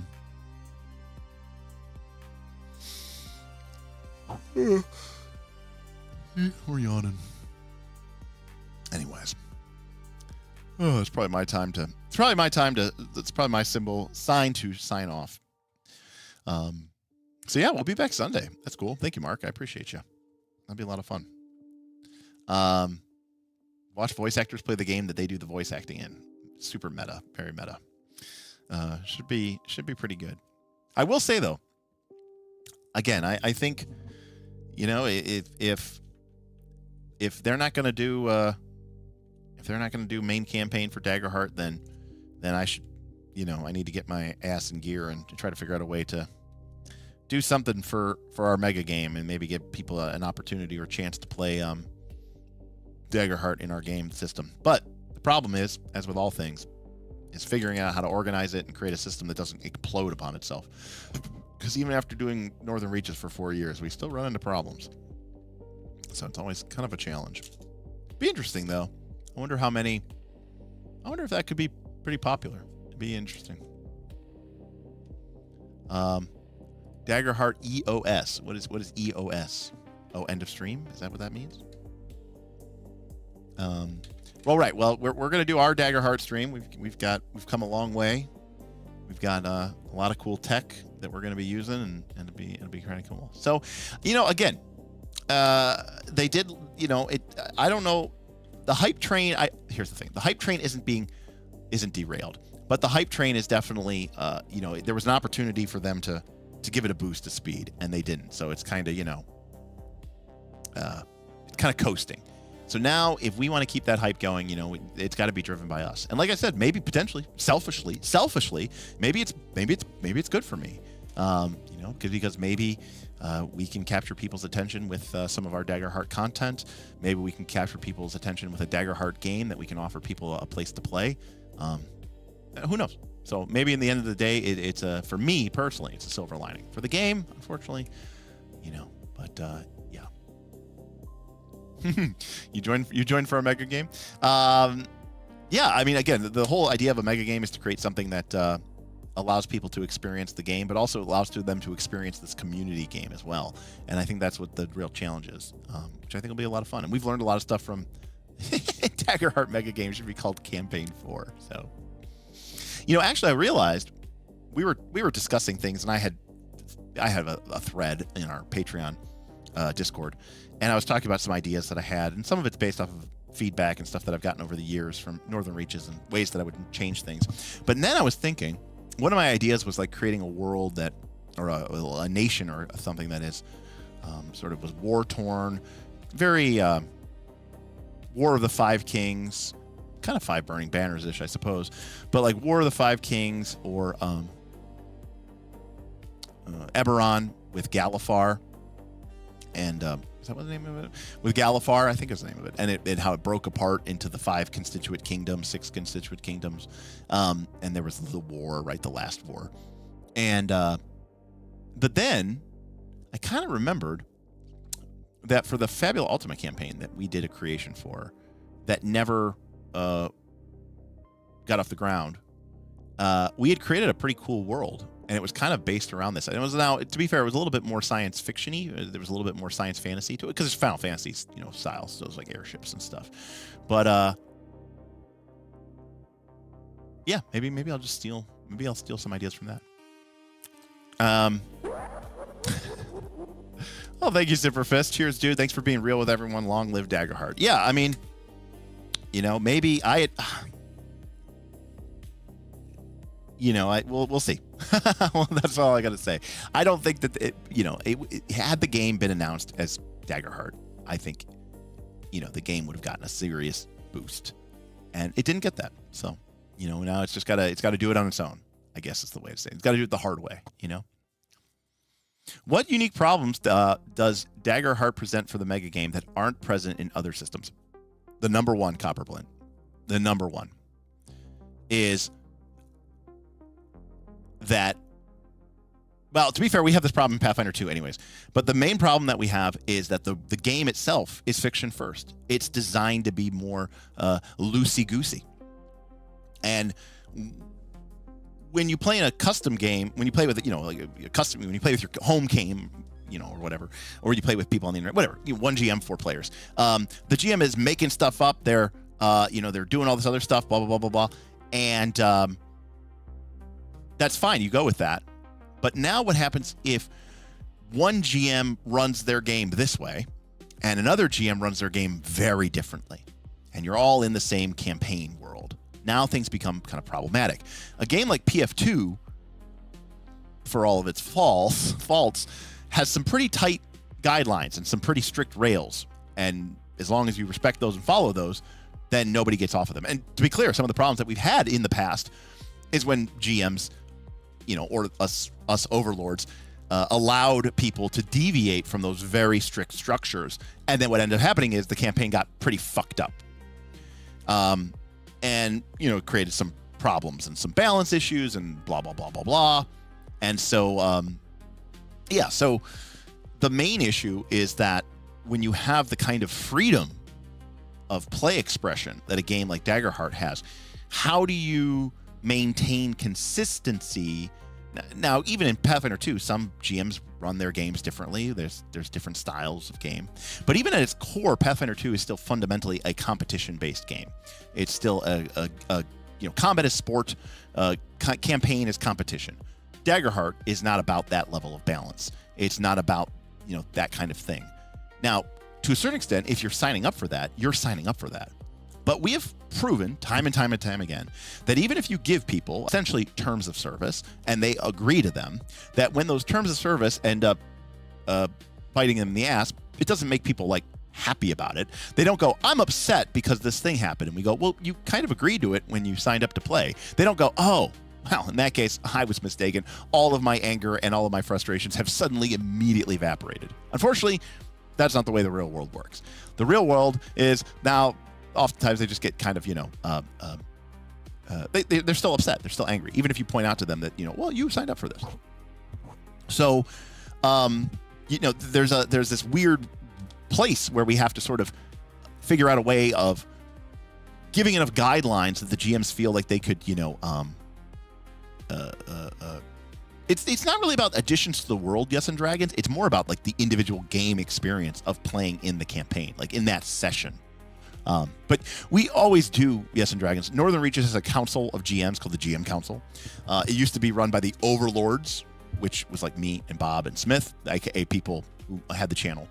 And when Northern Reaches got so big that we were really behind on everything because there was just too much for us to process, we kind of elevated a number of GMs to sort of bring them up to speed and sort of allow them to make some of the administrative decisions to help out with that. But it can be kind of that's the biggest challenge, really, is that how do you make something that is the looser structure of it. So Elliot's got it exactly right. I would think the looser structure of it would make getting GMs on the same page harder. PF2's rigid structure provides a common wavelength. But there's a big but to that, which is, since Daggerheart isn't a game that is obsessed with balance as PF2, it also means that if people do get something happens to them, good or bad, it doesn't have the same kind of weight potentially. Now, that still might not work. People still might be salty. I mean, I can't I can't promise that everyone's going to be mature and adult about it, but that is probably the biggest challenge. Right. If there was a big, massive campaign Daggerheart live play, maybe no one else is going to be watching any of the other ones. So that's a good point. I have no idea what people's fascinations with airships are. I just don't get it. Meanwhile, trying to get people to play a game with sailing ships and crickets. Well, Beowulf, number one, Dragontide is entirely built around sailing ships. In fact, they're built around sailing ships that I like, which is to say they're not pirate ships. They don't have cannons because that shit doesn't exist. So it's the lame kind of sailing ships that nobody likes except for me. So that the whole game's built around that. Secondly, Pirate Borg is one of the most popular games right now out there in the sort of OSR-related sphere. Certainly the most powerful or the most popular of the Merkbjerg games, which is all about pirates, which is all about ships. But airships are sick. You know how I know airships are sick? Earth Dawn. Earth Dawn had airships. You know what also had airships? Final Fantasy. That's good enough for me.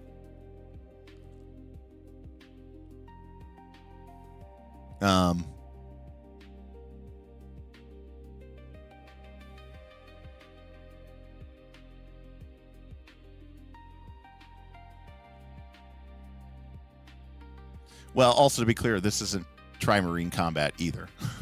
It's more of like cogs and caravels, not, you know, ships of the line, stuff like that.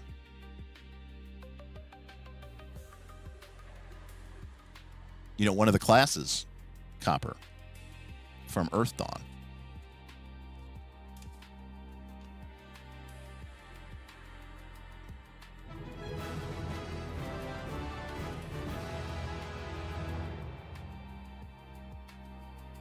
Calderiarch tipped $3. Sky Pirate. So the way we can unify the Mega Daggerheart game is we are actually playing free market, and the Daggerheart Mega game is an MMO within that. It'll work, promise. Oh, Cal, that would be awesome. All right, turns out it was all a freaking Ponzi scheme to get you guys to play free market. Cal. That's actually kind of sick. You're playing the game within the game. Right. The Daggerheart is simply an MMO within a free market game. Yeah, I think it'll work.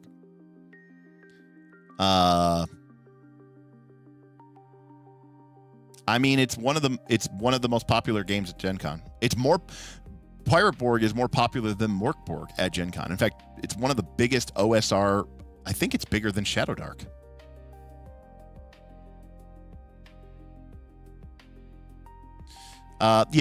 Wind and Storm and Root. Storm and Root introduced airships. There's a lot of good stuff in both these books that I would kind of want to steal for various mega game purposes, honestly.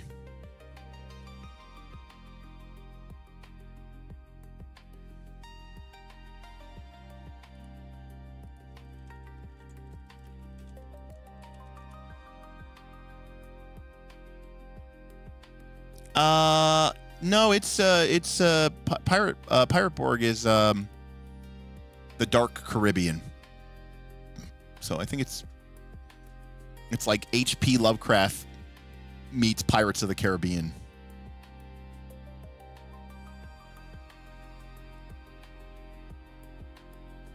Oh yeah, hugely popular. Hugely popular. Right, it went up and it went down. It went up and down above it went above the Wild Sea, and then it went down into the Tangle. Yeah, it's a cool book.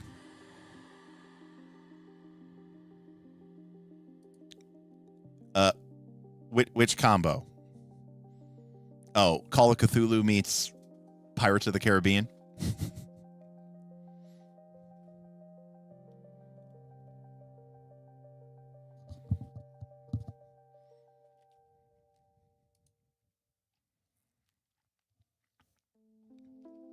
But I mean, in that respect, it's a lot like the Pirates of the Caribbean movies, you know, just with a little bit more of a dark edge. But you know, undead sailors, cursed treasure, ghost ships, sea monsters.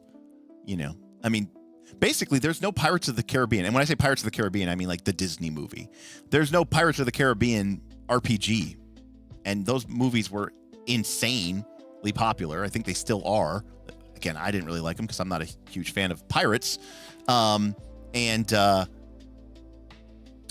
Pirate Borg kind of filled in that niche for people who want to play basically Pirates of the Caribbean. And I kind of felt like Pirates of the Caribbean was already kind of mythos adjustment. You know, summoning the Kraken and the dark curses and the, you know, I thought it was kind of Cthulhu-esque in that respect. It is a beautiful book, Smendon. There's no doubt about that. It is a very beautiful book. It is a weird format, and it's got some strange rules in it, but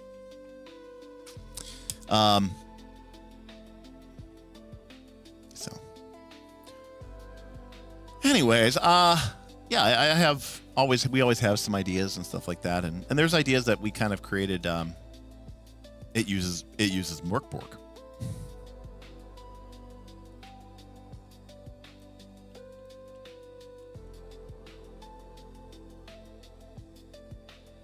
The answer of what system does it use? It uses Morkborg.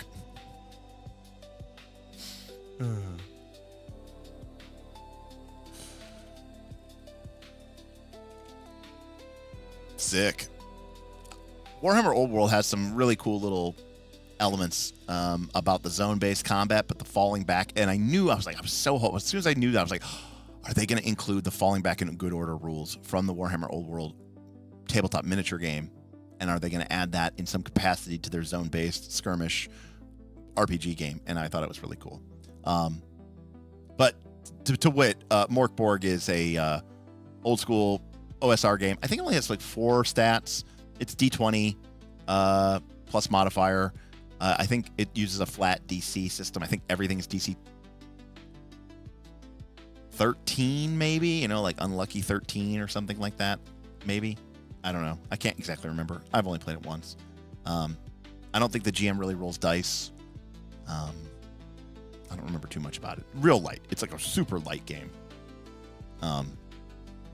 Weapons do like D4, D6, or D8. I don't really remember how spell casting works, but I don't know. It probably involves you dying when you cast a spell or something like that.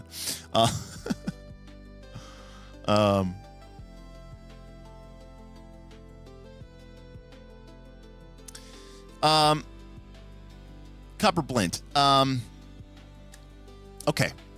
You're playing a game with your GM in your home game, and something happens in the fiction of something happens in the game, and the GM decides that your character becomes, cursed. And as a result of becoming cursed, they give you some sort of penalty or some sort of thing or whatever. And that's your game, and that's how it evolved, and that's fine. You go with that. In a mega game, somebody might go, "Hey, I got cursed in that game by the GM, and none of the other GMs cursed any of their players. Why am I cursed?" And I know that might sound strange, but it's just that the idea that one GM might be handing out permanent disfiguring curses, and another GM is just like, "Here's a bunch of treasure." Now, in Pathfinder 2, we can very clearly point to mechanics and effects and wealth guidelines. And hey, if you're going to give somebody a curse, it's got to be this level of curse, and then they can cure it with this spell and this spell and this spell. It's very mechanicized and it's very balanced. In a game that is fiction first, where everybody's just making everything up and is encouraged to do so, it becomes kind of problematic. Another win for the gamist games. It does help keep everybody on the straight and narrow. It is true. But it also means that GMs sometimes get very frustrated, because they feel like they do not have any capability or flexibility to do anything other than just, here, have another balanced combat, here, another balanced combat, have another balanced combat. Rating is difficult, Copper. You start giving people grades, people get very touchy about it. You could do that, Smendon, but that is one decision that you could do, where you just basically say anything that happens to you doesn't matter. But then the game stops feeling like an RPG. It starts feeling more like a teleported instance in an MMO. And that's what we try to avoid. To be honest with you, we could solve a lot of problems in our mega game if we just ran them like MMOs. But the problem is that when you run a game like an MMO, now it doesn't feel like a living, persistent, real game, like a real fictional world. It feels like an MMO.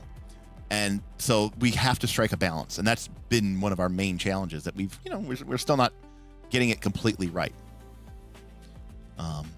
For sure. So, yes and dragons, yes and no, but I mean, unfortunately GMs run games when they do run them, and some players don't have a lot of choice about when they can play and who they can play with. Sometimes you got to take the games that are offered to you. We don't have so many players and so many GMs that you can just like sign on and log in and just play whenever you want. It doesn't work that way. You kind of have to make do with what you got. Yeah, Ludo. Yeah, I want it to feel like an old school MMO, not a modern one. That's a great way of putting it. Yeah, for sure. Definitely more EverQuest than WoW. For sure. Right. So, Mind Blown, one of our major players in Northern Reaches, Some GMs run extremely deadly combat all session. Others talk and role play with basically no combat at all. So that's a huge mix of effects and different types of people and stuff like that. So,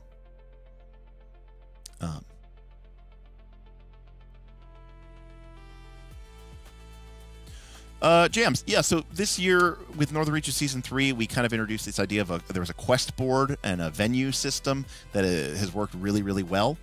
Typically, there is some kind of hub city, basically, that you kind of return to. So these venues and the quest hubs have worked really well.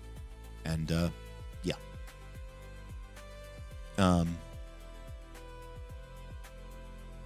Correct. Everybody, corresponds differently. Now, to be clear, some GMs get a reputation for, hey, this person runs really dangerous combat games. Well, if you're looking, if your character is not much of a combat, if you aren't much of a combat person, then you just won't sign up for that person's games. The only time it's a problem is it's not like we have 150 games a week. Now, don't get me wrong. We've had consistently over 20 plus games a week.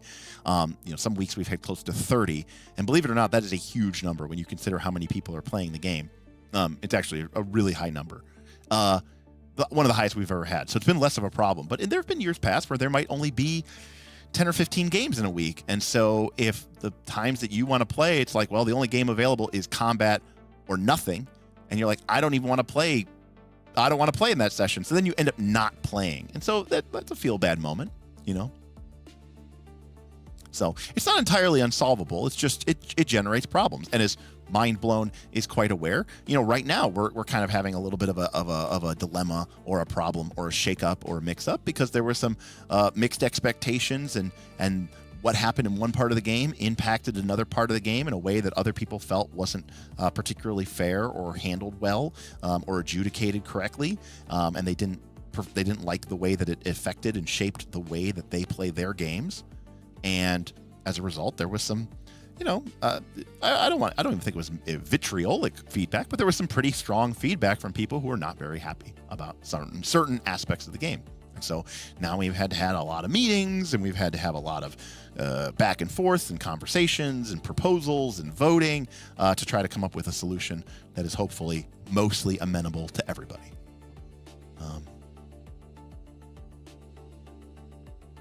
So there's a lot of stuff happening in the background, sausage gets made.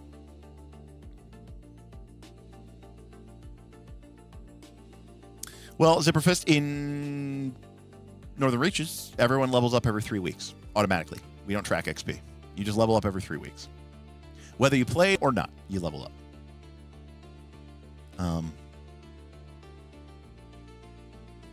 So that's how we solve that issue. I never thought it would work, and not in a million years. I didn't think it would work, but it did. It did work. Mindfulness. It got heated. It did. I got a lot of hot take messages last Sunday. Mind blown in my DMs, but I think it's getting better. I know I got hotter, but getting the chance to air it out has really helped. Yeah. So I hope so. I mean, again, I'm hopeful that people are happy with the compromises that I'm going to enact, and we'll go from there. So the very short version of it is that there were two things. One was a mistake, and this is a whole separate thing, but when you have a community game, it is really a mistake to pit to make the community choose sides. It's just never worked out well for us. We've tried to do it almost every season, and it never works out really well. And the GM Council tried to enact a sort of political clock where it's, one side was supporting this and another side was supporting this. It just generated bad feeling. So that's number one. And then number two is that there was an event that one of the GM councils sort of pushed, and the event was that this this Assassin's Guild was blah blah blah blah blah, and there was a chance in every one of your games that you might be attacked by a powerful red mantis assassin, and this upset some people who said, I wanted to run a game without combat. I advertised my game as being without combat, and there were certain things that my players wanted to accomplish in the session, and we didn't get to do that. We didn't even get to the stuff that they wanted to do in the session. They came to me and said, "Hey, can you put a session together? We want to go into the Dragonclaw Reaches, and we want to, discover what happened to the community that was there." And we ended up having to spend, an hour of our session fighting an assassin, or maybe they didn't have to fight it. Maybe they ended up having to negotiate with it, or maybe there was a chase scene and they had to run away from it. But still, it's eating up a lot of time, and you don't have all the time in the world to play in these games. And some people felt like it was being arbitrarily forced on them. Now, to be clear, we've had those things in the game for the last 4 years.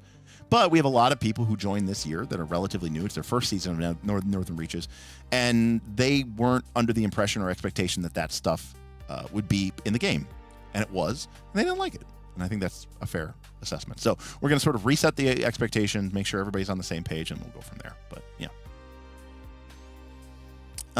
So that's what was going on in NR. That led to sort of, some of the vitriol. In terms of what was actually going, there was a killer on the loose. There were college experiments with weird mutations, and people felt different ways about it. There was dwarves doing dwarf things, and they're kind of totally not Moria serial numbers filed off Kingdom of Asmar.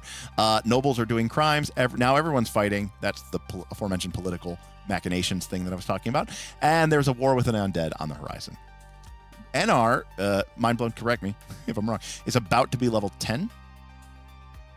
Because everyone levels up. If you joined NR today, you would be level 9, and then on Monday, you'd be level 10, I think. I'd have to check I should actually know that, but I don't. 11. Damn it. All right, they're 10 now. They're about to be 11. So there you go. About to be. That's fine. So, Smendon. So we talked a lot about that. In fact, one of the proposals is about opting in and opting out. This actually is a good segue into our friend Daggerheart. We'll end with this. Okay, we'll end with this. It's almost 4 a.m. here. The problem with opt-in and opt-out is how does it when something is mandatory. Okay, how do I phrase this? Okay. There is a philosophy that I have that the original creators of Northern Reaches, which included me, Bob, and Smith. Bob kind of just went along with whatever we said. But Smith felt very strongly, and most of the GM Council are sort of what I would call disciples of Smith, feel very strongly about giving the GMs a lot of autonomy, that they should be able to run the kind of games that they want to have. I don't necessarily feel that way. I know that sounds crazy. I have always actually been pro GM restriction. The reason is if you want to run a game, however you want to run a game, I encourage you. In fact, I would applaud you to go run. We have countless servers available for community games, and you should go run your own game. For example, Edril, he's not running it right now, but Edril was running a game called the Eastern Marches, or East March. It was a Dragonbane game because we were talking about doing a Dragontide game, about doing a Dragonbane mega game, and we were like, oh, it's so far away, it wouldn't even matter. He said, well, I think I'll throw something together and I'll run it. And he ran it, and he was the GM. He ended up bringing on a co-GM who helped him run things. But he ran his own game and did whatever he wanted to because that was his game. And anybody can free to do that. One of the things that we make available to you is countless Forge and Foundry licenses and lots of assets, virtual assets, digital assets. We'll even buy you modules if you need them to run your game so that you can run a game for our patrons. We will support the hell out of you to be a GM. So if you want to run a game exactly how you want to run a game with complete autonomy, then you should go do that in your own private game. That's the point of being a private game. But when you join a community game, not just as a player, but as a GM, I think you are giving up some of your individual rights and your individual autonomy. And part of the challenge that I had hoped as the sort of overlord of the Northern Reaches was to challenge game masters to not just run the games that they've always run. The same way that I think a GM's job is to challenge the players, my job, I felt, was to challenge the GMs, to make them work on becoming better at dealing with emergent gameplay options, to draw maps and leave blanks, to have to respond to unforeseen events they might not otherwise want to put in their game, to thrive and to embrace the chaos. And sort of, I'm the GM's GM, right? I'm giving them a challenge, and they have to alter or change. Now, that mentality doesn't work it runs into problems. There's a lot of GMs out there who feel like their autonomy is sacred, that maybe the reason they run games is so that they have this kind of power. And so when the GM's GM is telling them how they have to run a game, everyone's a volunteer. So if I tell you have to run a game like X, Y, and Z, you could always say, I respect that you have the authority to say that you can run X, Y, Z. I don't have to run a game, though, so I won't. Right? I can't put a gun to their head and make them run a game. It's not like I'm paying them and they need it for a job. I mean, even if they don't, some people might say you are totally in the right to make whatever demands of the game master that you want. I don't have to run a game, though, if I don't like those situations or I don't like those restrictions. Well, that's not good either, because I need people to run the game in order for the mega game to exist. So the problem with opt-in, opt-out is I could say, hey, there's this thing and it's opt-in. And we might do that in Northern Reaches Season 3 because we have a large contingent of people who really want to play a game the certain way that they want to play it, which I respect. But when you make it opt-inable, for me, it's kind of losing the point. The point is that it was designed specifically to force you to be uncomfortable, to expand your horizons, to restrict your options, to breed creativity through this unexpected turn of events. And making it opt-inable feels a bit like a cop-out. But it may be the only option. Yeah, sure. Grow by expanding your comfort zone. It may be the only option that we have, though, for the greater good of the game. Right? And Derek's philosophical crusade be damned, right? So yeah, that's basically the sort of the gist of it. But this is where it comes cool to Daggerheart, because I definitely respect the ability for GMs to run a game, and I understand that they don't have to run a game. So no matter what bullshit rules I come up with, no matter what bullshit situation I come in, at the end of the day, you can only do, you don't have to run a game. So what Daggerheart gives me the ability to do is I can do an opt-inable thing by giving the GM moves, and more specifically, giving them fear moves. And this then now technically, right? Fear moves can be whatever you want. You can do whatever you want, whenever you want. But it's the same thing like environments in Daggerheart. Environments in Daggerheart, you don't need them. You don't need that card to do that move. And just because a move isn't on the card doesn't mean you can't do it. But the environment provides guidance, and it provides a clearer direction, and maybe even a sense of authenticity and authority to take these actions. The rock slide. I'm going to trigger the rock slide with the expenditure of fear. So, for example, in our Daggerheart campaign, if a guild of assassins had been hired in order to deal with the adventurers who were starting to become problematic, we could give GMs a new fear move, which basically says something like spend 2 fear, spend 3 fear, and a squadron of elite assassins arrives to, take out the PCs. Now it is a GM choice if they want to spend that fear to activate the assassins. And if they feel like that's not really what, the game's going really well and I don't want to sidetrack it and distract it with a bunch of assassins attacking, they don't have to. But I think somebody mentioned it up in the chat there a little bit, if you do trigger that fear move, then the GM might have some additional currency that they can spend to influence the campaign in a way that they wouldn't otherwise have. In other words, if you don't trigger the Ninja Assassin's attack fear move in your game, then when that game is finished, you don't get to modify or affect or change or update the the assassin's clock or the assassin's front, right? Or whatever, the assassin's project, right? Because you didn't include it in your game. You chose not to, fine, but then you also don't get to influence that part of the game. Something along those lines. But by making that fear move available to GMs everywhere, number one, players will know that that is a real thing. Number two, players will know it's a thing. Number two, if the GM does make assassins attack you, it'll kind of feel like, well, it's not really the GM being a dick. It's because we pissed off that guild of assassins and now they're coming for us, and it's kind of our own doing, right? Again, it gives the GM that sort of like, that sort of like, it's not my fault. It's kind of your fault. Now, do the PCs get something? I don't think so, because the PCs are living in that world. I mean, what the PCs get, I guess, is that the GM is out a couple of points of fear.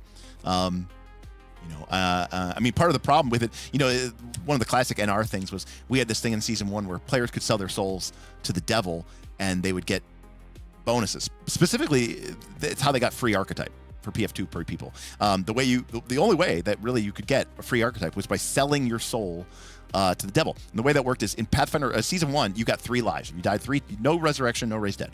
If you died 3 times, you were dead. That's it. 3 strikes, you're out.